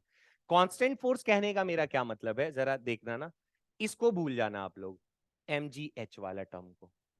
किसको? पर कौन से वाले केसेस में? जब क्वेश्चंस हम किसके सॉल्व कर रहे होंगे, स्प्रिंग मास वाले सवाल में। हर जगह नहीं भूलना है। ठीक है, कहां पे भूलना है? स्प्रिंग मास वाले हैं, वहां पे कैंसल हो जाता है, इसलिए उसको लिखने की जरूरत नहीं पड़ती है। और हमें भी अच्छी तरह पता है कि सर रीस्टोरिंग के लिए जो स्प्रिंग मास सिस्टम में भी पढ़ रहे थे हम लोग, तो वहां पे रीस्टोरिंग में कंट्रीब्यूट कौन कर रहा था? जब स्प्रिंग मास सिस्टम था तो उसमें रीस्टोरिंग फोर्स के लिए कंट्रीब्यूशन किसका होता था? स्प्रिंग का होता था ना यार, के एक्स वाला। पहले भी हमने लिखा था, याद आ रहा है? के एक्स पे एम जी, के एक्स प्लस एक्स नॉट पे, तो कैंसिल नहीं हो गया था एम जी वाला। अब समझ गए क्या? तो स्प्रिंग मास वाला जब सॉल्व करेंगे तो एम जी एच वाले को कंसीडर करने की जरूरत नहीं पड़ेगी, हर सवाल में नहीं। कब? जब स्प्रिंग और ब्लॉक ब्लॉक प्रॉब्लम रहेगा तो। ठीक, ये छोटी छोटी बातें दिमाग में बिठा के फिर करना है। अब आ जाओ चौथे स्टेप में, हम लोग लिखने की कोशिश करेंगे टोटल एनर्जी किसका? सिस्टम का। किसका? सिस्टम का। अब आप मुझे बताओ लाइन से, ये एम ब्लॉक का मास है, इसको कितनी रफ्तार दे दी तुमने, तो इसके पास कौन सी एनर्जी आएगी? Kinetic energy. नहीं, कंफर्म हो? तो काइनेट टोटल एनर्जी में सबसे पहले मैंने क्या लिख दिया, हाफ एम वी स्क्वायर लिख दूं क्या? पहला हो गया। प्लस क्या दूसरा आपको ये डिस्क दिखाई दे रहा है? डिस्क बच्चा ट्रांसलेट कर रहा है या रोटेट कर रहा है? अगर रोटेट करेगा तो कौन सी एनर्जी उसके पास आएगी? Rotational kinetic energy. क्या हमें रोटेशनल काइनेटिक एनर्जी का फॉर्मूला याद है?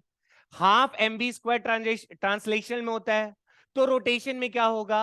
हाफ आई ओमे आई फिक्स्ड, आईसीए में आई फिक्स्ड।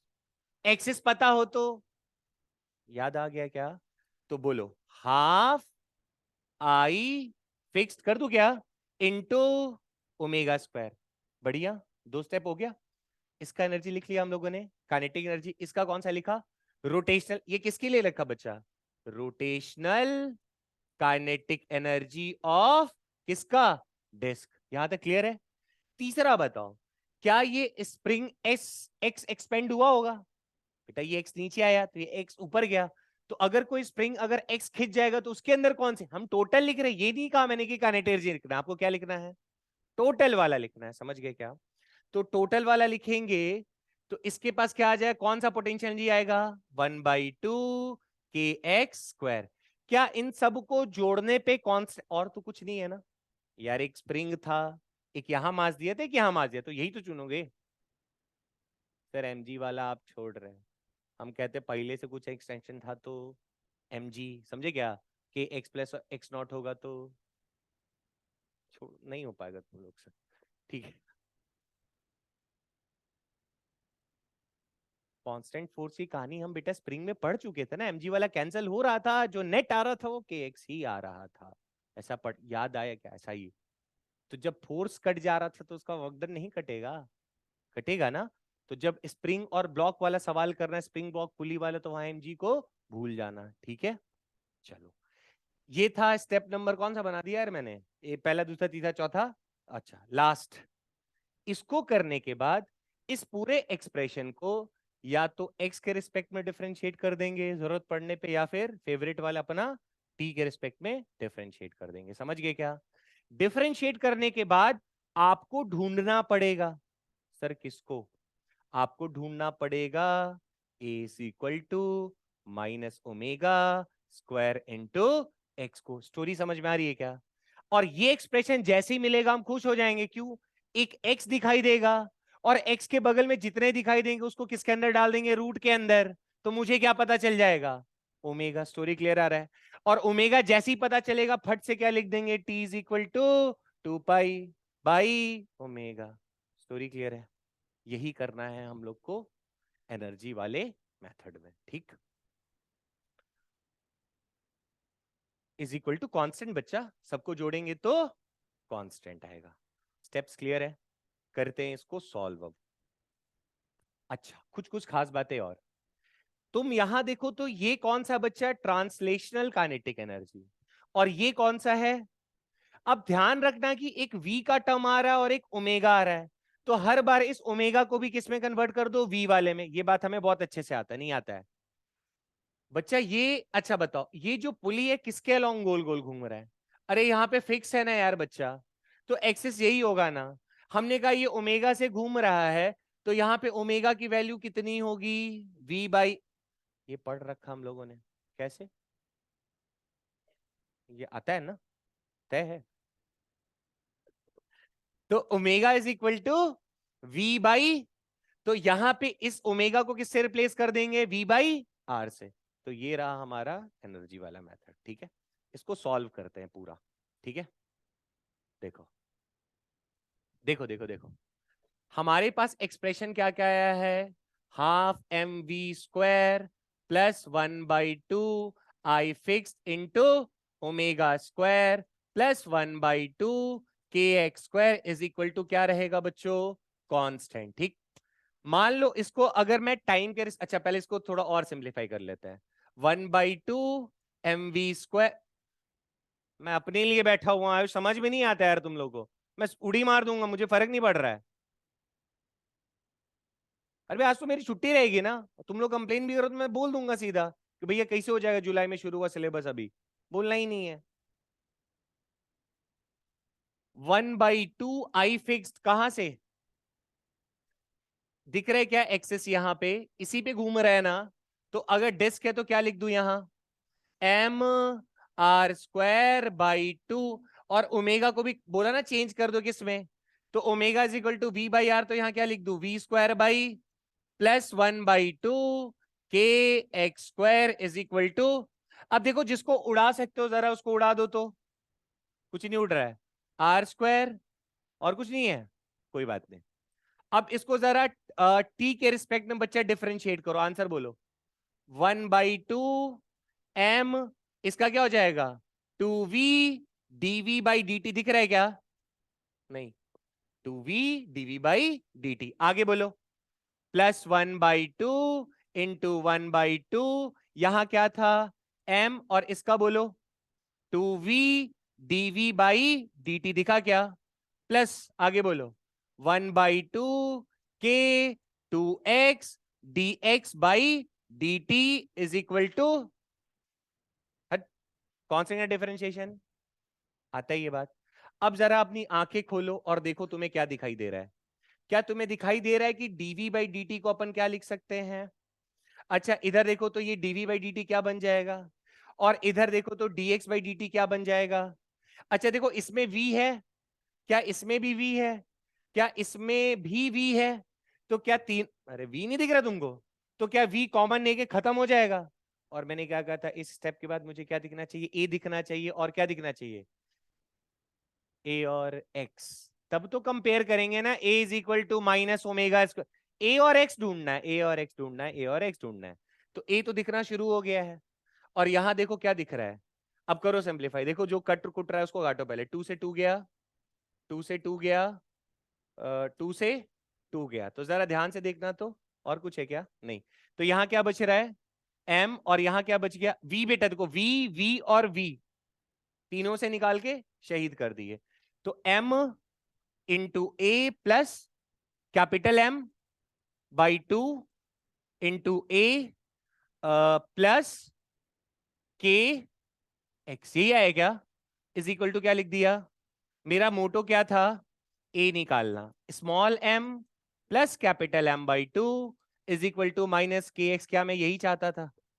तो जरा कंपेयर करके देखो और बताओ, क्या मैं लिख सकता हूं a is equal to minus K X upon m plus capital M by 2? दिखा क्या? अरे यही तो कौन है?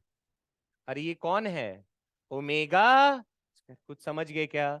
तो आराम से अब हम लिख सकते हैं ऐसे करके, sir omega is equal to कितना हो जाएगा बच्चा? Under root of K upon m plus capital M by 2। आ गया क्या समझ में? खत्म। भैया अब कर लोगे ना यार, t is equal to 2 pi under root of m plus capital M by 2 by K. खत्म।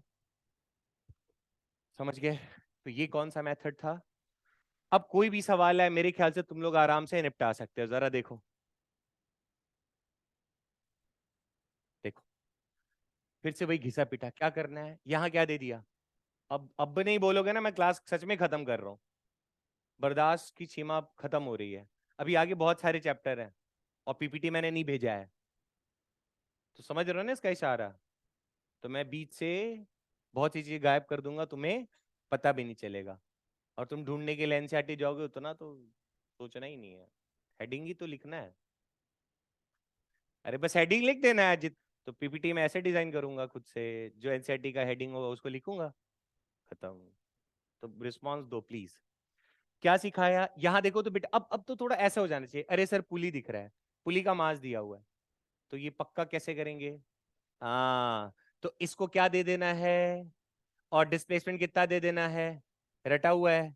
अच्छा ये x और इधर से बंधा हुआ है बच्चा, इसके पास कितना होगा x? अगर ये x तो ये कितना? x बाई, हाँ ये याद है, भूल गए। x1 plus x2 divided by 2 इसके बराबर होता है। तो ये कितना है? x plus 0 divided by 2। तो x बाई 2, अरे ये नहीं ना खींचेगा यार, तो ये तो 0 खींचा ना, तो ये कितना आ जाएगा? x by 2। इतना काम कर लो, अब खुश हो जाओ। लिखे अब? लेकिन अब यहां पे थोड़ा आप दिमाग लगा के और सोच के बताना। तुम्हें इतना तो समझ में आ रहा है ना, घूमेगा कौन? एक पुली, और एक कौन घूमेगा? एक ब्लॉक। मतलब इस बार एसएचएम कौन करेगा? पुली और यही दोनों करेंगे ना। तो फिर से स्टेप तो वही जाएगा, काइनेटिक एनर्जी इसका, रोटेशनल काइनेटिक एनर्जी पुली का, और स्प्रिंग का 1/2 के एक्स बाई 2 का स्क्वायर। तीनों को जोड़ के क्या लिख देंगे? लेकिन अब जरा ध्यान से बताना, जब तुम्हें इस पुली का रोटेशनल काइनेटिक एनर्जी निकालना है तो एक्सिस पता होना चाहिए ना। एक्सिस कौन सा होगा? कहां होगा? सोच के बोलो। ये स्प्रिंग से बंधा हुआ है, स्प्रिंग से एंड से बंधा हुआ है, इसमें कंप्रेशन आ रहा है। क्या हमने ऐसे सवाल पढ़े थे? आईसीओआर नामक चिड़िया जब भी गोला है तो ये वाला जो एंड है बच्चा क्या रेस्ट में है? तो इस वाले एंड के पास रफ्तार कितनी होगी इस वाले धागे के पास? बेटा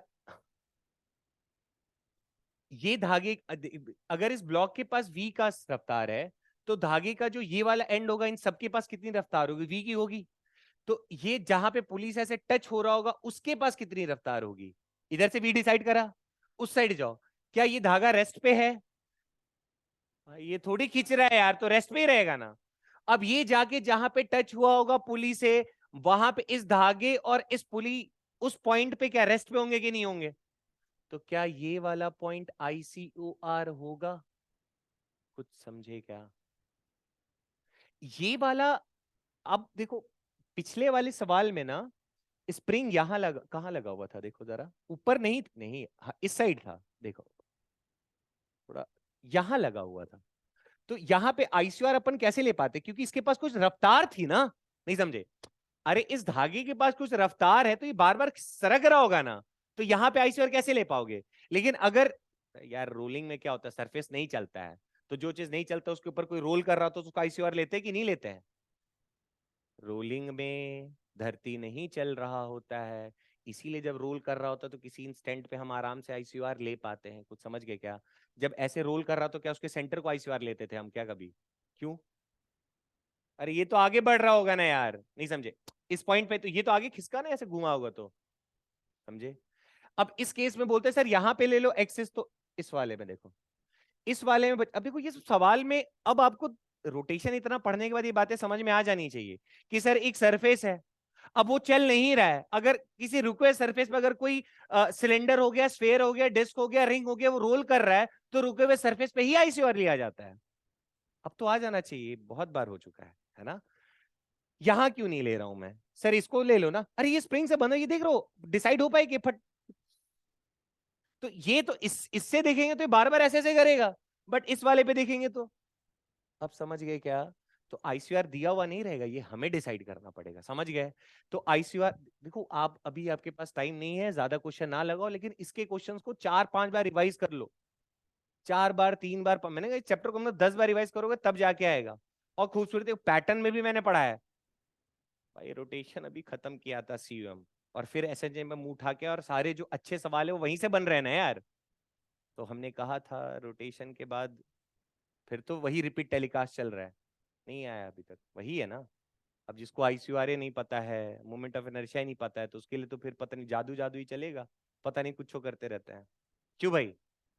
अरे छोड़ो, वो बेचारा ही सोचता होगा कब टाइम बीते और घर जाए। चलो, तो बातें नहीं, बातें नहीं। हाँ जी, अब फिर बताओ घिसा पिटा स्टेप। इसको x दे दिया, वेलोसिटी v, ये बाट बूट लेना, पहले बाट उठ लिया जो जो करना था, और ये वाला इसको ICOR माना तो ये कुछ ओमेगा से घूम रहा होगा। अच्छा इस पॉइंट पे जब ओमेगा की वैल्यू, क्योंकि v और ओमेगा को आपस में रिलेट करना है ना, पिछली बार भी किया था ना, तो अभी बताओ ओमेगा कितना होगा? v/2। अरे ICOR ये है ना, तो इस ये दूरी कितनी है? 2r है ना, तो v/2r नहीं होगा ओमेगा? समझ गए? चलो बोलो। हाफ।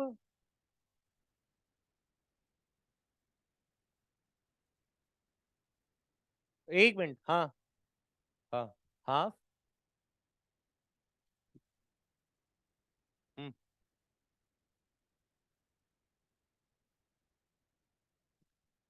अब क्या लिखना है? अरे इस एक्सिस के अलोंग ये मान लो क्या है, डिस्क, तो डिस्क का क्या, इस एक्सिस का मोमेंट ऑफ इनर्शिया लिखना आता है हमें? क्या होगा? बीच में क्या होता था? mr² / 2, और बगल में जाएंगे तो plus parallel axis theorem, mr²/2 plus mr², तो कितना हो जाएगा? 3/2 mr² इंटू ओमेगा स्क्वायर होता है ना, ओमेगा की जगह क्या लिख दिया, तो यहां क्या हो गया, v/2r का स्क्वायर, प्लस आगे बोलो हाफ के, x की जगह क्या आएगा, x/2 का स्क्वायर। समझ गए क्या? इज इक्वल टू क्या लिख दूं? ठीक है, फिर किससे डिफरेंशिएट करेंगे? मैं नहीं कर रहा, ठीक है? यार ऐसे मत करो, 2v/dv/dt a बन जाएगा, r² 2v/2x dx, मिल गया x, और इन दोनों में मिल रहा है a, कर लोगे ना यार? सेम सवाल।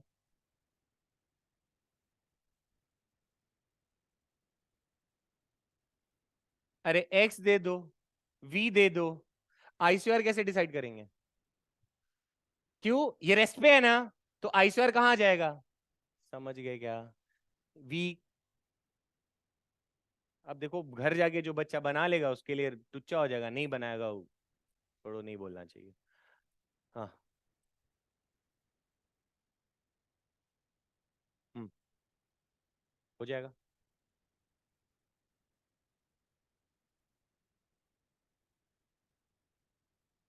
मन तो कर रहा है HW लिख के आगे बढ़े। चलो करो।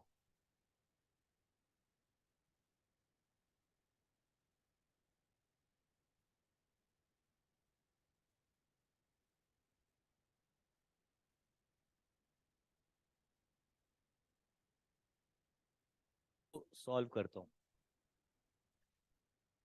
हाँ जी।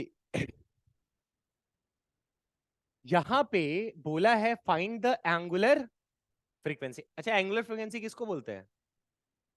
वाह रे वाह। एफ को बोलते हैं। एफ को बोलते हैं एंगुलर फ्रीक्वेंसी। किसको? तुम लोग को आज तक यही नहीं पता चला? अरे भाई, हद हो गया। भाई एंगुलर फ्रीक्वेंसी ओमेगा को कहत है। तो ओमेगा इज इक्वल टू क्या होता है? Under root of K by. अबे यार रोटेशन आ गया है। के बाई। क्या ये पता है हम लोग को ना पहले से? ठीक है। अब सारा चक्कर अब इसी पे रह गया है कि तो हर केस में सेम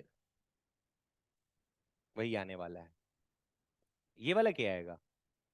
वाह रे वाह। कि कौन सा वाला है ये?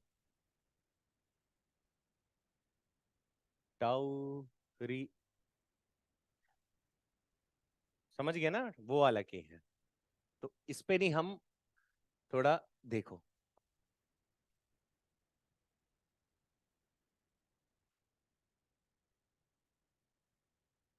एक स्फीयर है जिसका मास दिया हुआ है आपको कैपिटल एम, और इसके अंदर पानी भर दिया है, और जिसका मास दिया हुआ है आपको स्मॉल एम। ठीक है।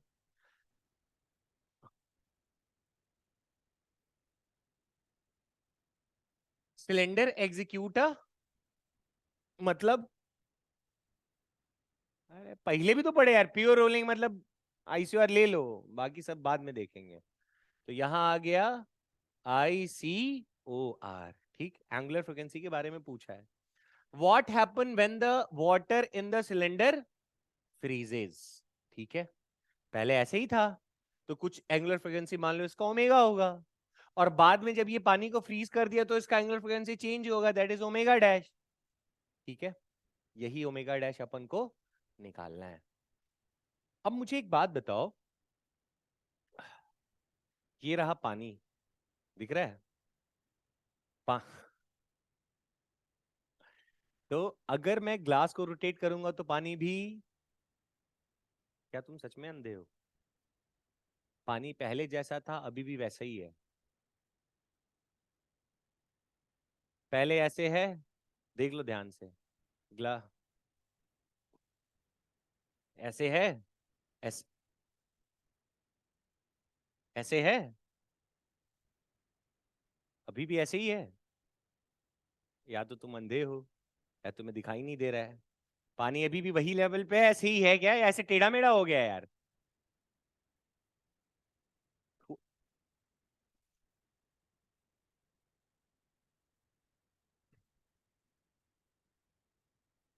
एक क्यूब है ऐसे, ठीक है क्या?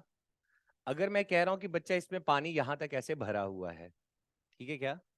अब क्यूब को मैंने ऐसा रख दिया, टेढ़ा कर दिया, तो क्या पानी अभी भी ऐसे ही है? हाँ। कि तुम जब क्यूब को ऐसे थोड़ा सा टेढ़ा करोगे तो क्या पानी तुम्हारा ऐसे हो जाएगा क्या? देखो तो। ऐसे होगा? है? तो कौन घूम रहा है, पानी घूम रहा है कि ये जो क्यूब है वो घूम रहा है? ये बात समझ में आता है क्या? नहीं। तो पानी अगर ऐसे है अभी भी, कहाँ है, ऐसे ही है। इसको अगर टेढ़ा भी कर दूं तो पानी अभी भी कैसा है? तो घूमा कौन, पानी की ग्लास तय है? नहीं। और अगर इसको जमा दूं फिर, तो पानी भी घूमेगा। नहीं समझे? ये अगर जमा हुआ होता तो ग्लास को जब ऐसे टेढ़ा कर रहे होते तो पानी भी कुछ ऐसा रह जाता, कुछ समझे क्या? अभी ऐसा मान लो पूरा भरा होता है, मैं ऐसे टेढ़ा करता तो पानी भी ऐसे ऊपर चढ़ और पीछे नहीं हो जाता है बे। समझ गए क्या? तो थोड़ा सा फील लो कि चक्कर क्या चलेगा। जब इसमें केवल पानी होगा, ठीक, और ये जब रोल कर रहा होगा, तो क्या ये पानी भी गोल गोल घूम रहा होगा या केवल स्फीयर घूम रहा होगा? केवल स्फीयर घूम रहा होगा। क्या आपको ये बात समझ में आ रहा है? पानी जैसा था वैसे ही रहेगा, ये पानी नहीं घूमेगा।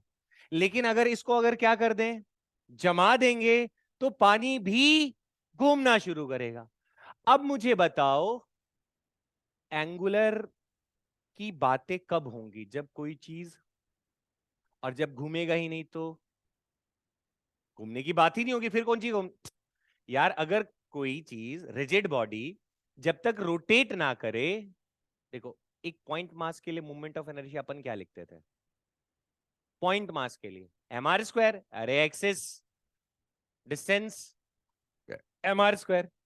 लेकिन वही अगर कोई रिजिड बॉडी होता है तो इंटीग्रेशन चलता है, या फिर क्या लिखते हैं, ICM इंटू ओमेगा। सब बाउंसर। जब रिजिड बॉडी होता है तो वहां रोटेशन होगा, वहां पूरा ऑब्जेक्ट अगर रोटेट कर रहा है तो वहां पे फिर ICM ओमेगा जैसा पड़े, या फिर मतलब सारे रोटेशन वाले टर्म आना शुरू हो जाएंगे ना बच्चा। लेकिन अगर कोई पॉइंट मास हो तो, लेकिन अब तुम कहोगे कि सर ध्यान से सुनना है ना, जब ये पानी है, सिर्फ पानी है, और ये जब फ्रीज नहीं हो रखा है, तो ये केवल ऐसे रोल कर रहा होगा, मतलब ये रहा एम मास का एक स्फीयर है जो ऐसे घूम रहा है। और पानी को ऐसे मान सकते हो कि पूरा पानी अभी कहां पे कंसंट्रेटेड है? तो जरा यहां पे ध्यान देना, हमने लिखा जब ओनली वाटर हो, ठीक है, जब केवल पानी है, जब उसको हमने जमाया नहीं, फ्रीज नहीं किया है, तब आप उस केस में इस पूरे पानी को क्या मान सकते हो? As a point mass. और मोमेंट ऑफ इनर्शिया उसका आराम से क्या लिख सकते हो? mr²। नहीं समझे? लिख सकते हैं ऐसा। क्यों? सर रोटेट ही नहीं कर रहा है तो टेंशन ही खत्म हो गया, तो पूरे बॉडी का एक सेंटर ऑफ मास कहां मान लो, वहां पर है, और सीधा क्या लिख दो? mr² लिख दो। समझ गए क्या? लेकिन ये ध्यान रखना, ये पॉइंट ना थ्योरी में नहीं पढ़ा रहे, क्वेश्चन में ही हमने कुछ बातें सीख ली, ठीक है?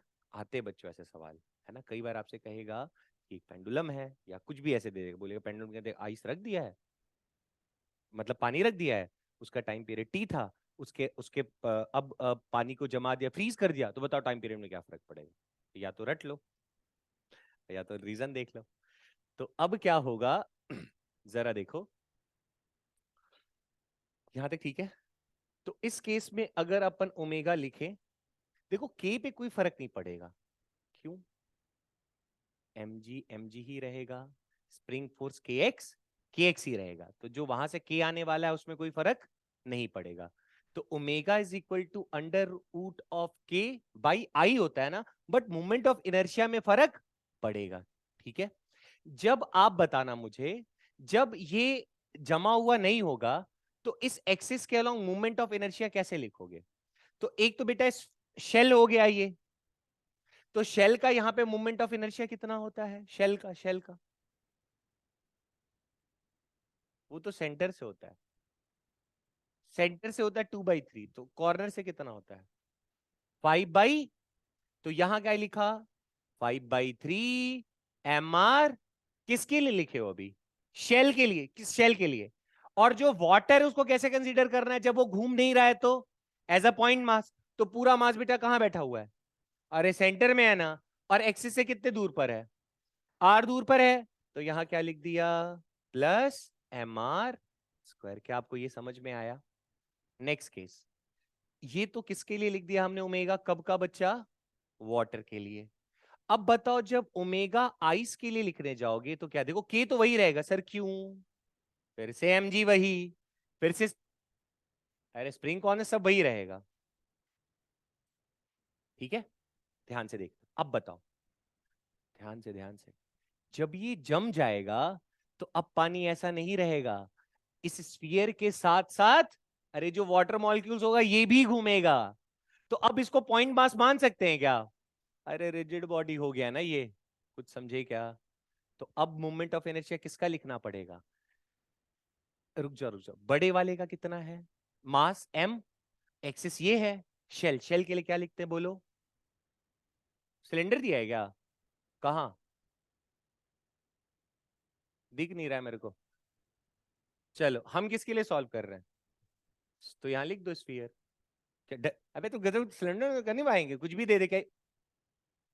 हमारी मर्जी भैया। चलो बोलो, बोलो बोलो। अरे इस एम वाले का अभी भी तो अरे जो बाहर का मास है वो तो वही रहेगा ना यार, एम एम एम। तो उसका क्या लिखेंगे बोलो? 5/3 mr प्लस, अब पूरा जम गया है ना, और ये एक रिजिड बॉडी बन गया ना, मतलब स्फीयर बन चुका है ना, नहीं समझे? पूरा का पूरा स्फीयर बन गया है। तो स्फीयर का मोमेंट ऑफ इनर्शिया इस एक्सिस के अलोंग कितना होगा? 7/5 small small M R square. क्या आपको ये बात समझ में आई? आ गई? क्या चक्कर चला? अब बताओ किसका ओमेगा ज्यादा? वाह रे वाह, यहाँ भी के है, यहाँ भी के है, अब भी नहीं दिख रहा है, कौन सा बड़ा होगा?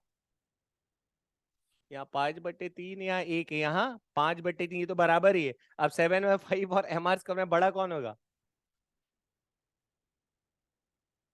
7/5 है। 7, अरे भाई 7/5, 7/5 और 1 में बड़ा कौन? तो अब बताओ मुझे, अब बताओ कि यहाँ पे क्या ओमेगा ऑफ जो आइस होगा वो छोटा होगा ओमेगा ऑफ वाटर से? ये भी नहीं आया समझ में। अरे डिनोमिनेटर बड़ा होगा तो वैल्यू छोटा होगा। अब बताओ जिसका, अच्छा ओमेगा जो आइस वाले का अगर कम है तो टाइम, अच्छा टाइम पीरियड क्या होता है? 2 पाई बाई इनवर्सली प्रोपोर्शनल है ना? तो जिसका ओमेगा ज्यादा होगा उसका टाइम पीरियड, और जिसका ओमेगा कम होगा उसका टाइम पीरियड होगा क्या? नहीं, तय है। तो किसका ओमेगा ज्यादा है? आइस का। तो टाइम पीरियड किसका ज्यादा होगा? सॉरी कम इसका है ना?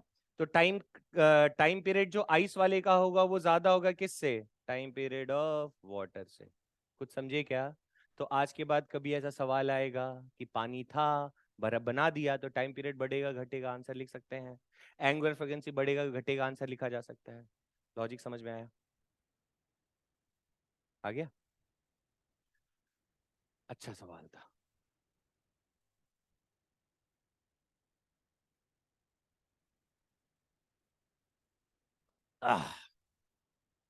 SHM इन अर्थ टनल, ठीक है। तो हमने धरती को लिया और आधी से दो पार्ट में काट दिया, आधी धरती इधर गिर गई और आधी धरती। क्यों भाई? वहां दिमाग बस यही चलेगा। अभी जैसे ही कुछ लिख देंगे बस, फिर फिर ये लोग तीनों आपस में, कोई उसको देखेगा फिर इसको इसको उसको। काहे भैया? अभी कम से कम इतना तो पढ़ लो कि लोगों को लगे कि तुम पढ़े लिखे हो। अब चैप्टर का नाम तक नहीं याद है, कम से कम इतना तो पढ़ लो कि चैप्टर में हाँ ऐसा ऐसा कुछ था, सुने हैं। हाँ बहुत बीच का भी कुछ कुछ याद कर लो। अब जरा ध्यान से देखो, यहाँ क्या लिखा हुआ है? ओए, इधर आ बाहुबली, देखो मारना है, निपटा दो एक ही दिन में, रोज थोड़ा थोड़ा मत निपटाओ। हाँ जी। हेलो। हाँ जी, मानस वाटिका से बोल रहा हूँ। हाँ, फेज 2 17 नंबर में चले जाइए। हाँ हाँ, फेज 2 17 नंबर में चलिए, गार्ड से पूछ के। देखो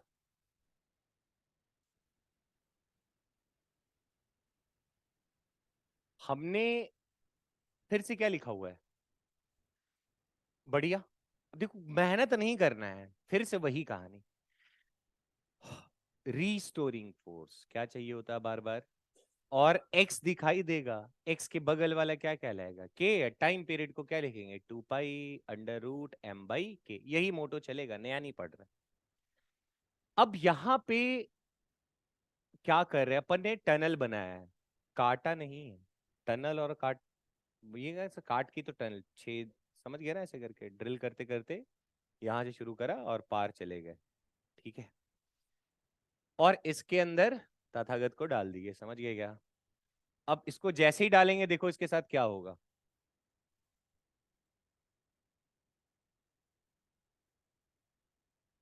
समझ गए क्या? अरे हाँ जी, ये ठीक है क्या? चक्कर क्या है थोड़ा समझते, कोई मुझे बता पाएगा मीन पोजीशन कहां पर होगा? कहां पे? वाई के पास? टुवर्ड्स द सेंटर ही तो जाना चाहता है कि नहीं? अब रुक जा रे, बढ़िया। मान लो वहां पे कुछ और बनाया क्या? अरे गजब, बस हो गया, ठीक है। बढ़िया।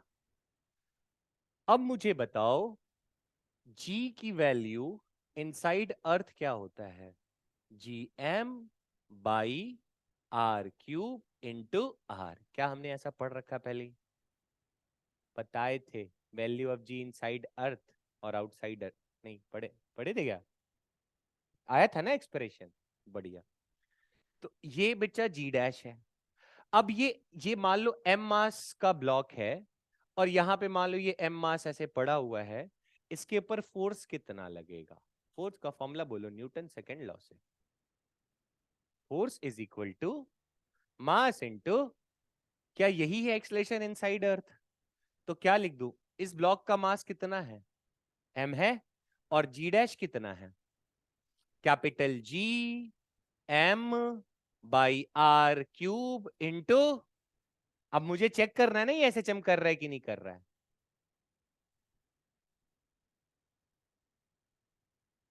कुछ समझ में नहीं आया?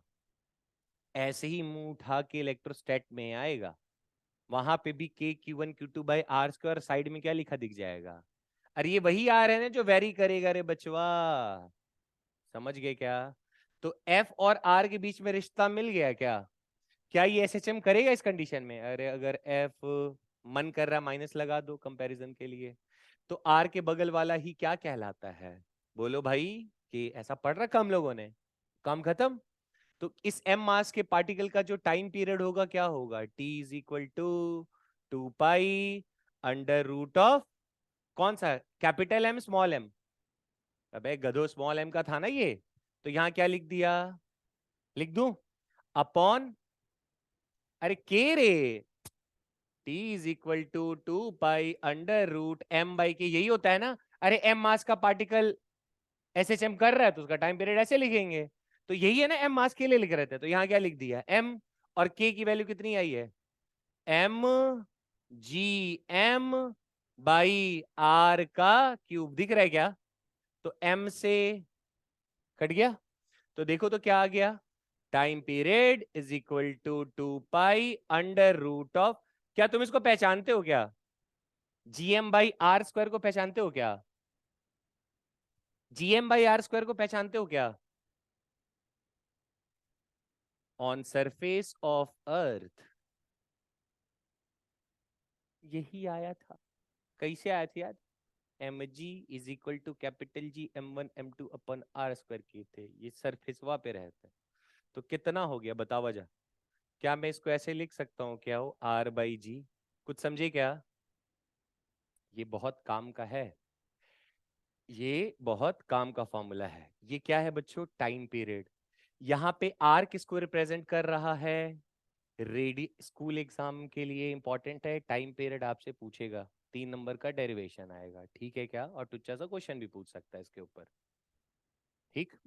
तो time period is equal to, अच्छा आर क्या है? रेडियस ऑफ अर्थ, समझ गए क्या?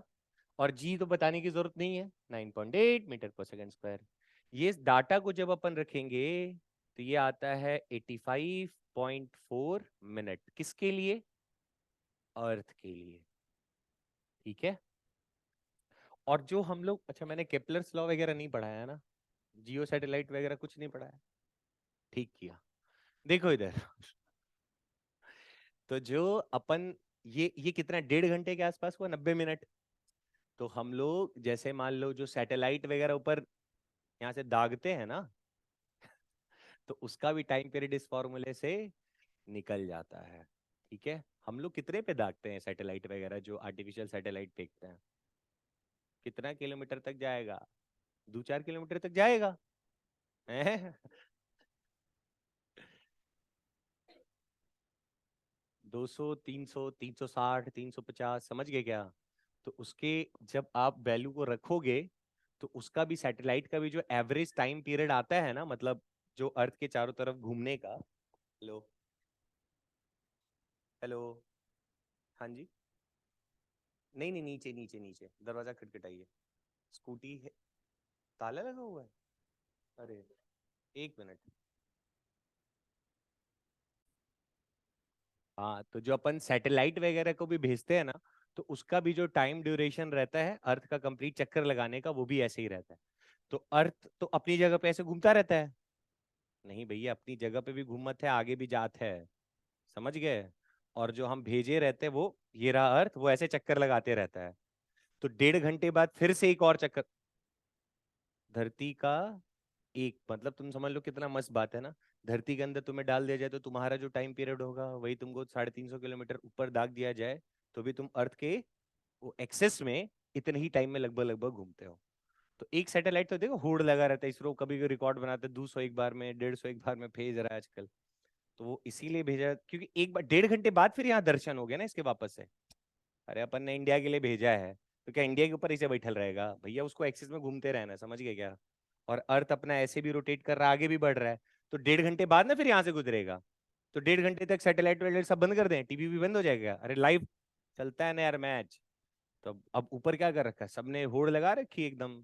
समझ लो ऐसे कर मच्छरों की तरह धरती को घेर दिया गया है, किससे, सैटेलाइट से। और वो सैटेलाइट आपस में कम्युनिकेशन करते हैं, तब हमें लाइव दिखता रहता है। अच्छा यहाँ पर ऐसा है, कुछ समझेगा। पढ़ाना चाहिए था मुझे वैसे, वो चैप्टर भी मजेदार था। ठीक है, चलो। हो गया ये। अभी तो एसएचएम इन वी शेप ट्यूब। यार ये भी कोई बड़ी चीज नहीं है, बहुत आसान सी है ना। इसमें क्या कर रहे हैं अपन कि ये लेवल देखो, ठीक है।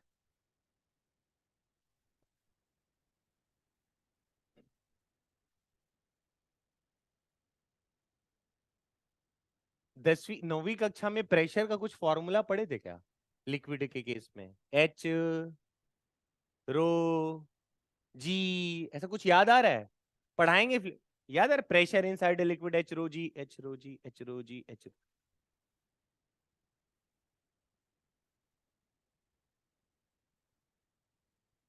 कसम से तुमने मेरी आज आंखें खोल दी यार। मतलब मुझे पता ही नहीं था कि रो जी एच और एच रो जी अलग अलग चीज होता है। आज मुझे पता चला। चलो ठीक है, तुमने एच रो जी पढ़ा था तो तुम्हारे हिसाब से चलते हैं। सबने सुना था एच रो जी। ठीक। देखो, चक्कर क्या है, चक्कर क्या है कि मान लो बच्चा, इनका area of cross section A और ए ही है, ठीक है। कुछ फॉर्मूले आएंगे देख लेंगे अपन, फ्लूइड में तो पढ़ेंगे ही, बट ठीक है। जो 9वीं 10वीं में आया वो फॉर्मूला तो यूज कर ही सकते हैं। मैंने कहा कि यहाँ पे मान लो पिस्टन लगा हुआ था और इसको ऐसे करके कंप्रेस कर दिया। कंप्रेस कर सकते हैं क्या। पिस्टन समझते हो, इंजेक्शन देखे हो, तुम्हें लगने चाहिए। इजेक्शन, इंजेक्शन, इंजेक्शन लिया, ऐसे करते जाते हैं ना भाई ऊपर। बोलो। तो ये अगर बच्चा कुछ दब गया है ऐसे करके, जरा देखना, तो ये भाई साहब कुछ उठ जाएंगे ऊपर। नहीं, अरे पानी है, हाइड्रोलिक। अच्छा ये सब भी पढ़ाना है ना मुझे। ठीक है, जो नाम लो सब पढ़ाना ही है। तरीके। ठीक है। तो ठीक है। हाँ, तो ये वाला बच्चा ऐसे ऊपर चला गया, ठीक है क्या। ये वाला H1 हाइट नीचे, ठीक है। और ये वाला H2 हाइट ऊपर, ठीक। तुम आराम आराम से देखो, कुछ नहीं है इसमें। थोड़ा सा आप कोशिश करो, आपको ये चीज समझ में आ रही है तो बताना।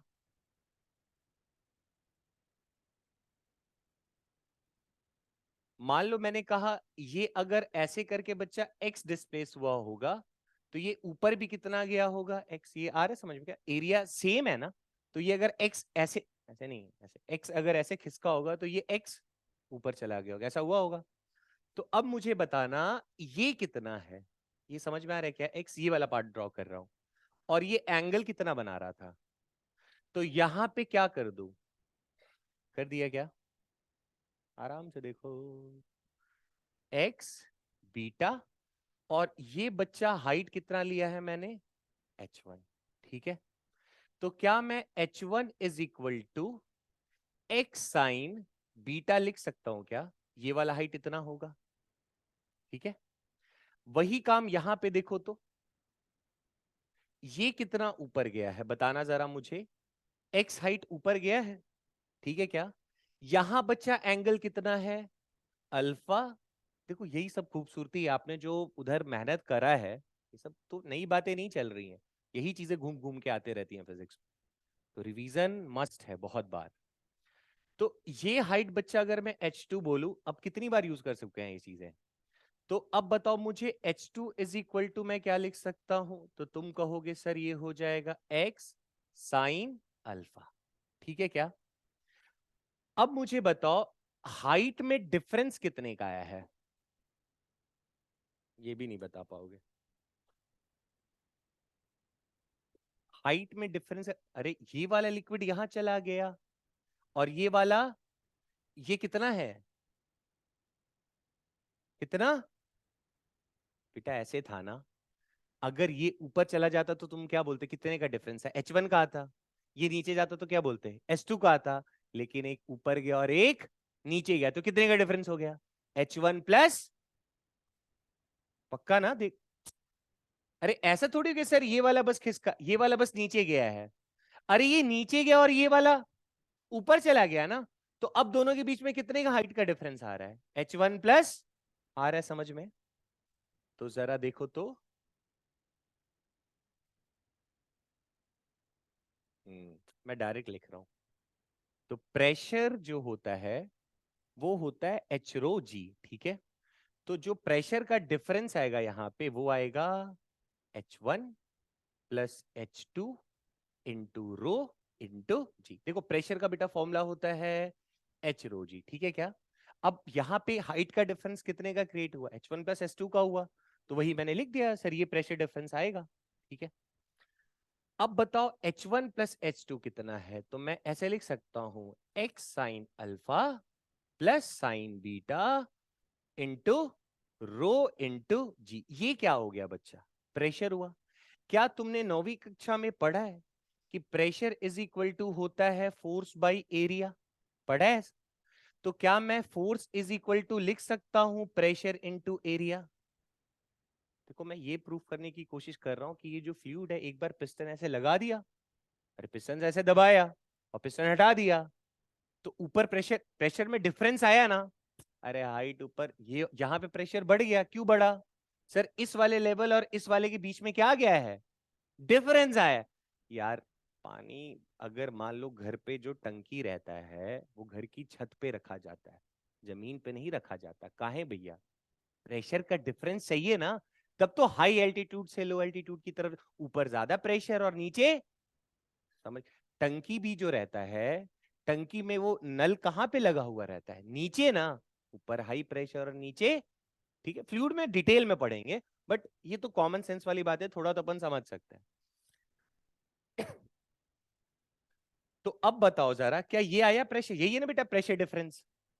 अब इसकी वजह से फोर्स जनरेट होगा, कितना सर, प्रेशर इंटू, तो जरा देखो तो, फोर्स को क्या लिख दूं मैं, X into sine alpha plus sine beta into rho into G into A क्या है बच्चा, एरिया ऑफ क्रॉस सेक्शन।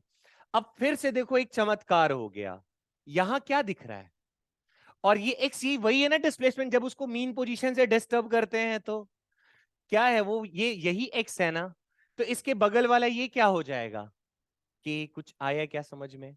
अब के हो गया तो क्या अब हम टाइम पीरियड हंसते हंसते लिख सकते, देख रहे हो हर चैप्टर में उठा के आ जा रहा है ये, ग्रेविटी में भी आ गया, फ्लूइड में भी आ गया, अगली साल मैग्नेटिज्म में भी आएगा, अगली साल फिर से इलेक्ट्रोस्टैट में भी आएगा। तो अब हमें डर थोड़ी लगता है। अब तो तुम पढ़ यार सर, या तो लीनियर कर रहा होगा या तो एंगुलर कर रहा होगा। जब एंगुलर कर रहा होगा तो टाउ के थीटा ढूंढेंगे, और जब लीनियर कर रहा होगा तो एफ, और एक्स की डिग्री 1, और उसके बगल वाले को क्या चेप देना है, के रे बाबा, समझ गए क्या? तो यहाँ पे time period is equal to 2 pi under root of m किसका होगा बच्चा? अरे मास ऑफ लिक्विड रे, मास ऑफ लिक्विड। और नीचे बच्चा k की जगह x छोड़ के जो भी दिख रहा है सबको चेप दो। थोड़ा हवा लगा। क्या ऐसे सवाल हम फट से कर सकते हैं अब? अरे अभी तो किया, एक तरफ एक तरफ, तो सीधा इसमें उठा के रख सकते हैं क्या? देखो तो। अरे सीधा यहां लिखते ना बच्चा, क्या लिखते देखो तो, sign alpha plus sine beta और रो इंटू जी इंटू ए। समझ रहे हो क्या? तो एक तरफ 90 डिग्री था,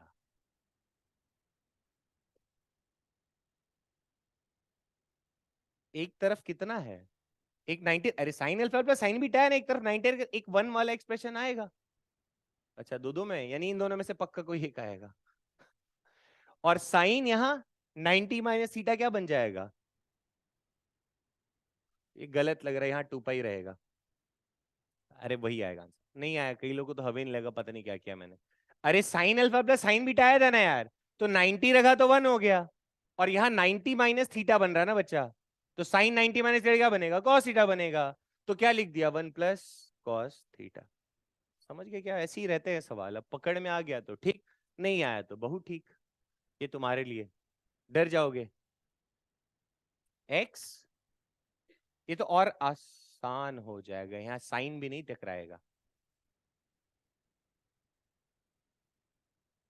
ये भी अच्छा सवाल है, इस पे भी हम बिना मेहनत किए सॉल्व कर सकते हैं, ठीक है।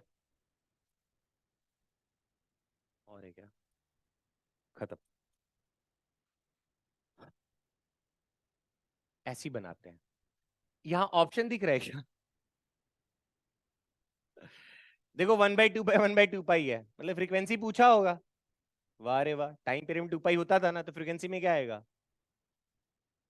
हाँ देखो, है, ठीक है। अच्छा, एसएचएम में हमें किसको पकड़ना होता है?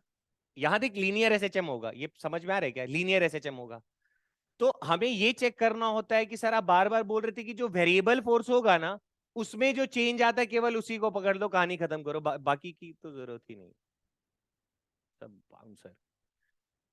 जब स्प्रिंग दिख रहा है, तो के एक्स जो आता था मीन पोजीशन से डिस्प्लेस होने के बाद, तो वेरिएबल फोर्स का ही चेंज को ही तो के एक्स से बार बार इक्वेट कर रहे थे। याद है कैसा मैंने पढ़ाया था?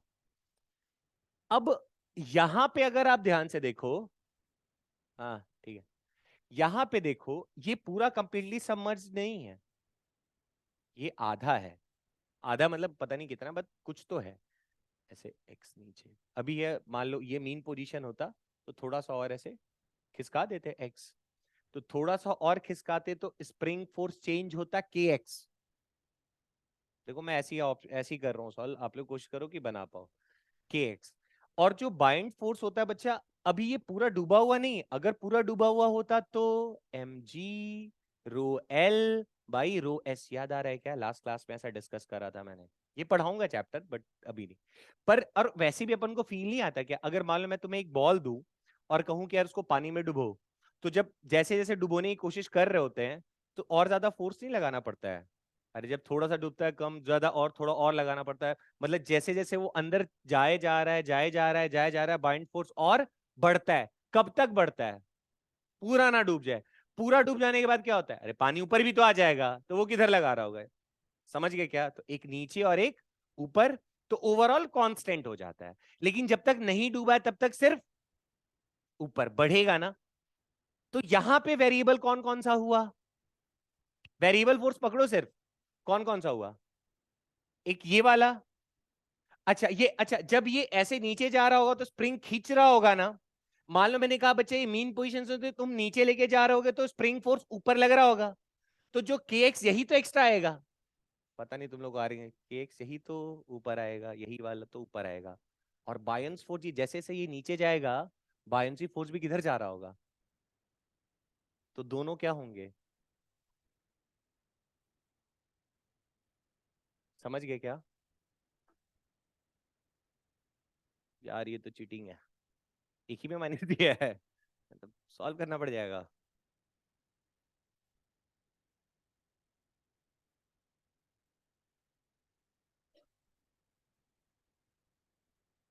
चलो तो कर लेते हैं, अब क्या ही ऑप्शन रह गया।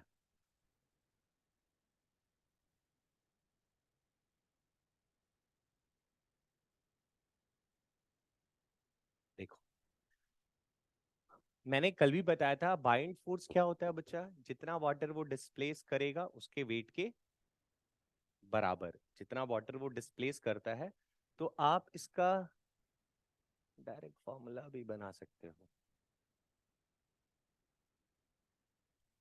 Bind force is equal to density, देखो एम जी याद रखो, एम इंटू जी।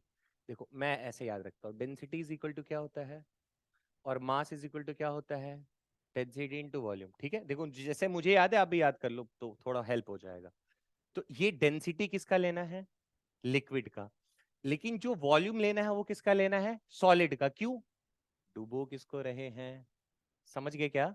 तो ऐसे याद रख, देखो जितना वाटर डिस्प्लेस होता है ना उसके वेट के बराबर। तो अब मान लो अगर m मास का वाटर डिस्प्लेस हुआ है, पूरा वाटर का मास नहीं, जो वाटर डिस्प्लेस होता है, तो पूरे डिस्प्लेस वाटर का मास अगर m है तो उसका वेट कितना होगा सर, mg होगा। समझ गए क्या। तो बाइंड, देखो मैं लिख देता हूँ थोड़ा सा ना, कहीं तुम लोग सवाल वाल सॉल्व करोगे तो मिल जाएगा। Buoyant force is equal to, बच्चा क्या कर देना, मास किसका लेना है, डिस्प्लेस्ड वाटर का, समझ गए क्या, इनटू किससे मल्टीप्लाई कर दो, जी से। और मास ऑफ डिस्प्लेस वाटर कैसे, या फिर लिक्विड कैसे लिखोगे, तो sir density of liquid into volume किसका लेना है, लेकिन सॉल्व, मतलब जिस ऑब्जेक्ट को डुबोएंगे। सर पूरे वाटर का क्यों नहीं ले रहे हो भाई, जितना जितना वॉल्यूम होगा उस ऑब्जेक्ट का वही ना डिस्प्लेस होगा, सारा थोड़ी डिस्प्लेस हो जाए। समझ गए क्या। ठीक है, तो यहां क्या लिख दिया, buoyant force equal to volume किसका बच्चा, सॉलिड इनटू क्या कर दिया। अच्छा अब बताओ वॉल्यूम ऑफ सॉलिड जो इसके अंदर होगा कैसे निकालेंगे। मान लो बच्चा इसका एरिया कितना है, लेट अस टेक ए, और हमें ये वाला नहीं चाहिए, मीन पोजीशन से जितना डुबोए होंगे वही तो बायोन्सी में चेंज आया होगा। मीन पोजीशन से जितना डुबोए होगे तो बायोन्सी फोर्स चेंज हुआ होगा ना, और वो भी किधर लग रहा है। तो जैसे इसमें चेंज हमने कितने का लिया था स्प्रिंग वाले में, एक्स का, तो इसको भी समझो कितना डुबोया, मीन से एक्स डुबोया। तो एक्स्ट्रा वाटर जो डिस्प्लेस हुआ होगा एक्स डुबाने से, कितना होगा, ए इंटू एक्स। एक्स्ट्रा जो डिस्प्लेस हुआ होगा, एरिया इंटू हाइट करने पे वॉल्यूम आता है, एरिया इंटू हाइट करने पे वॉल्यूम आता है। तो मैं ऐसे लिख सकता हूं, देखो तो, rho of liquid area into X into G. कुछ समझे क्या, ये बाइंड फोर्स, क्या यही दोनों को ऐड करना पड़ेगा, यही एक्स्ट्रा होगा ना, जो फोर्स में चेंज, चेंज किसका देखना होता है, वेरिएबल फोर्स का। यहां वेरिएबल फोर्स कौन सा था, एक स्प्रिंग था और एक, अगर यही पूरा डूबा होता तो सिर्फ किसको उठाते, सिर्फ स्प्रिंग को उठाते। समझ गए, फिर तो टुच्चा सवाल हो जाता ना, वो तो पहले भी करा था पूरा डूबा हुआ वाला, तो वहां पे सिर्फ के एक्स आता। समझ गए क्या, सिर्फ स्प्रिंग वाला चेंज होता, लेकिन यहाँ पे ये पूरा डूबा हुआ नहीं है, इसीलिए बायोन्सी भी एक्टिव हो गया। समझ गए क्या। तो अब बताओ, अब तो आंसर हमें शायद दिख जाएगा, है कि नहीं। तो देखो दोनों में एक्स को हटाओ तो रो ए जी प्लस के,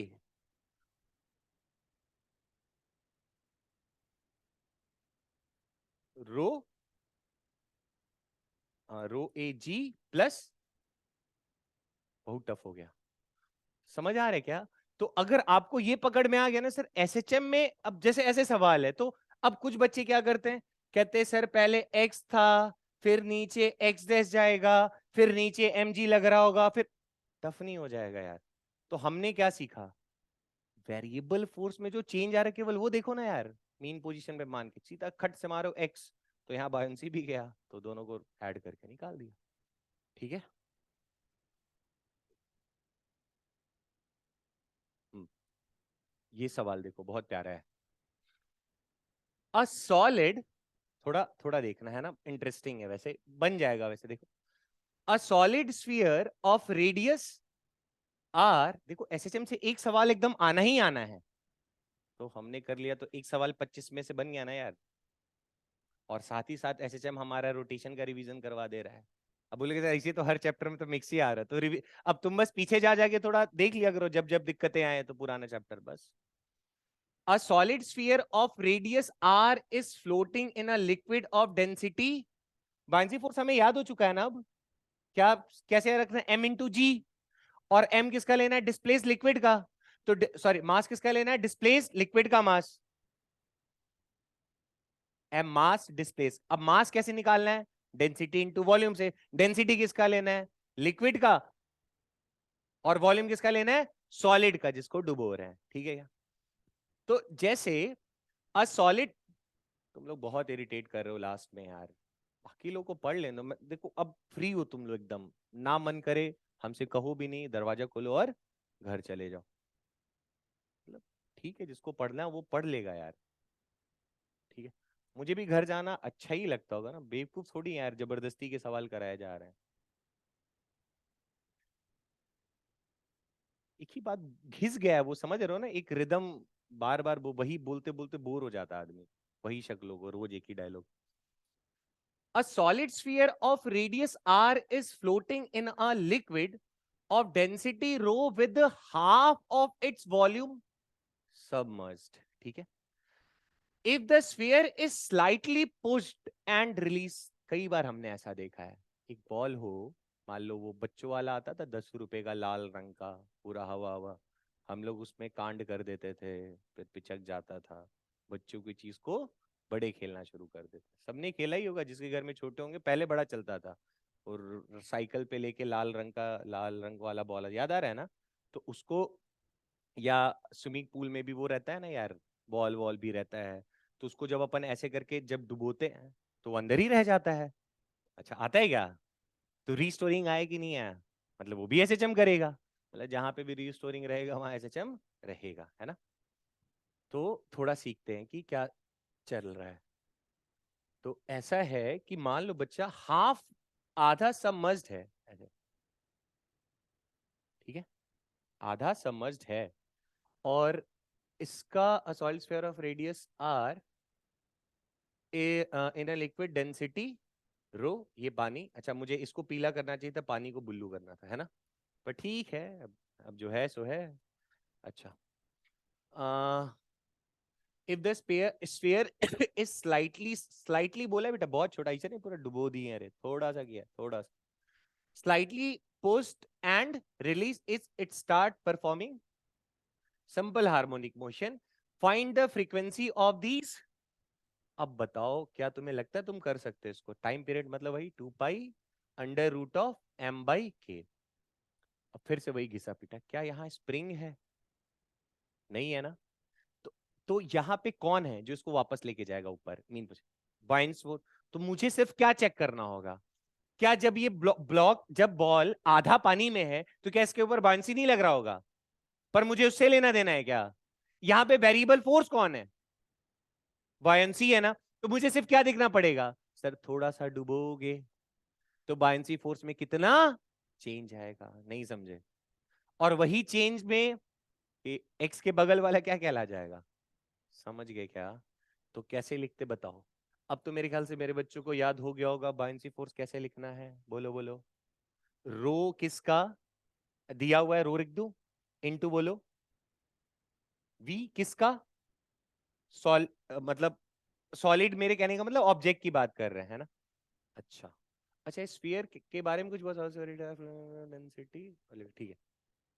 अब यहाँ पे जरा मुझे बताना, ये वाला एरिया होगा क्या,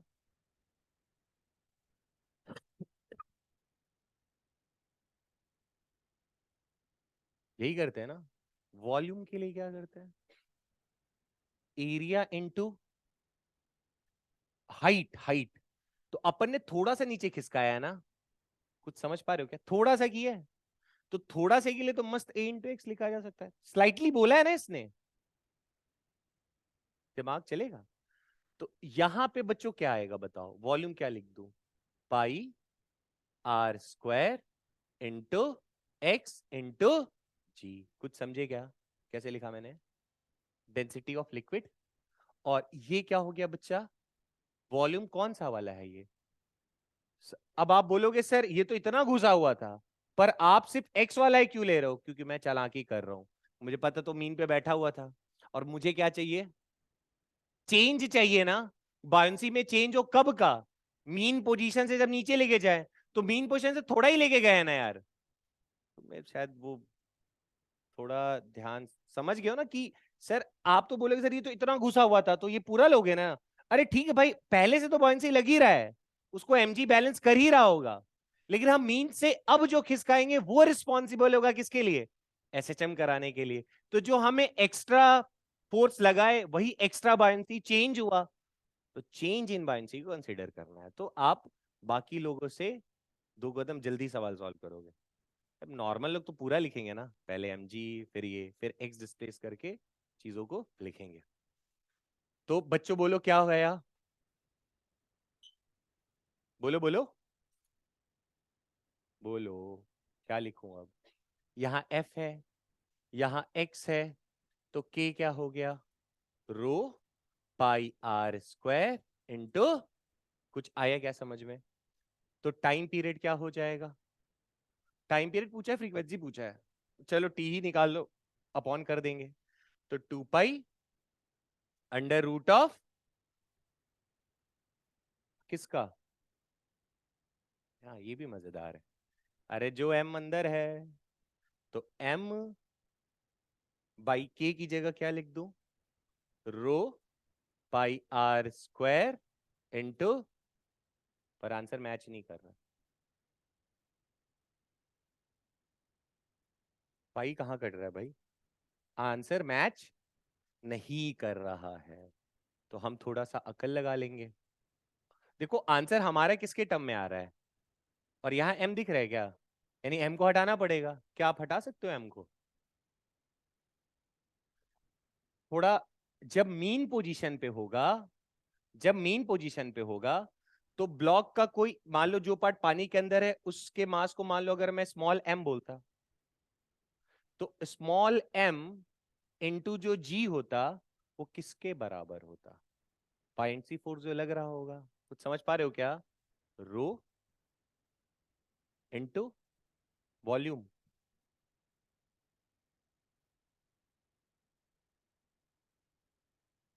तुम लोग को समझ में नहीं आ रहा, पता नहीं, वो लोग तो बस अब बोल रहे जल्दी छोड़ो ना यार, कहाँ है?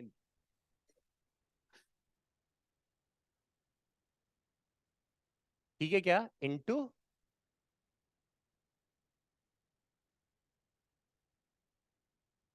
रखेंगे? कहानी समझ में आ रहा है क्या? तो आप फोकस रखो। सर ये सारी चीजें हम बहुत आसानी से सॉल्व कर सकते हैं, अगर मुझे थोड़ा सा नॉलेज हो जाए कि मुझे वेरिएबल फोर्स का चेंज को पकड़ना है। और नहीं तो फिर आप सॉल्यूशन जब सर्च मारोगे तो आपको बढ़िया वाला मिलेगा, इसमें मस्त पहले ये फिर ये फिर ये फिर लंबा चौड़ा बन जाएगा। अब थोड़ी तुम्हें जेई में मौका मिलेगा कि तुम मस्त ऐसे लिख रहे हो। तो कई बार तो ऑप्शन देख के उस हिसाब से देता है कि अरे ये लग रहा है, ये वाला टिक मार दो, तो निकल जाता। तो इतने क्वेश्चंस को भी अगर आप बहुत बार रिवाइज कर दोगे तो आपको कमांड हो जाएगा। ठीक है, फिर टाइम मिले तो कभी निपटा देना। कितने पार्ट खत्म हो गए? कल ये चैप्टर समाप्त। ठीक है, हो ही जाएगा।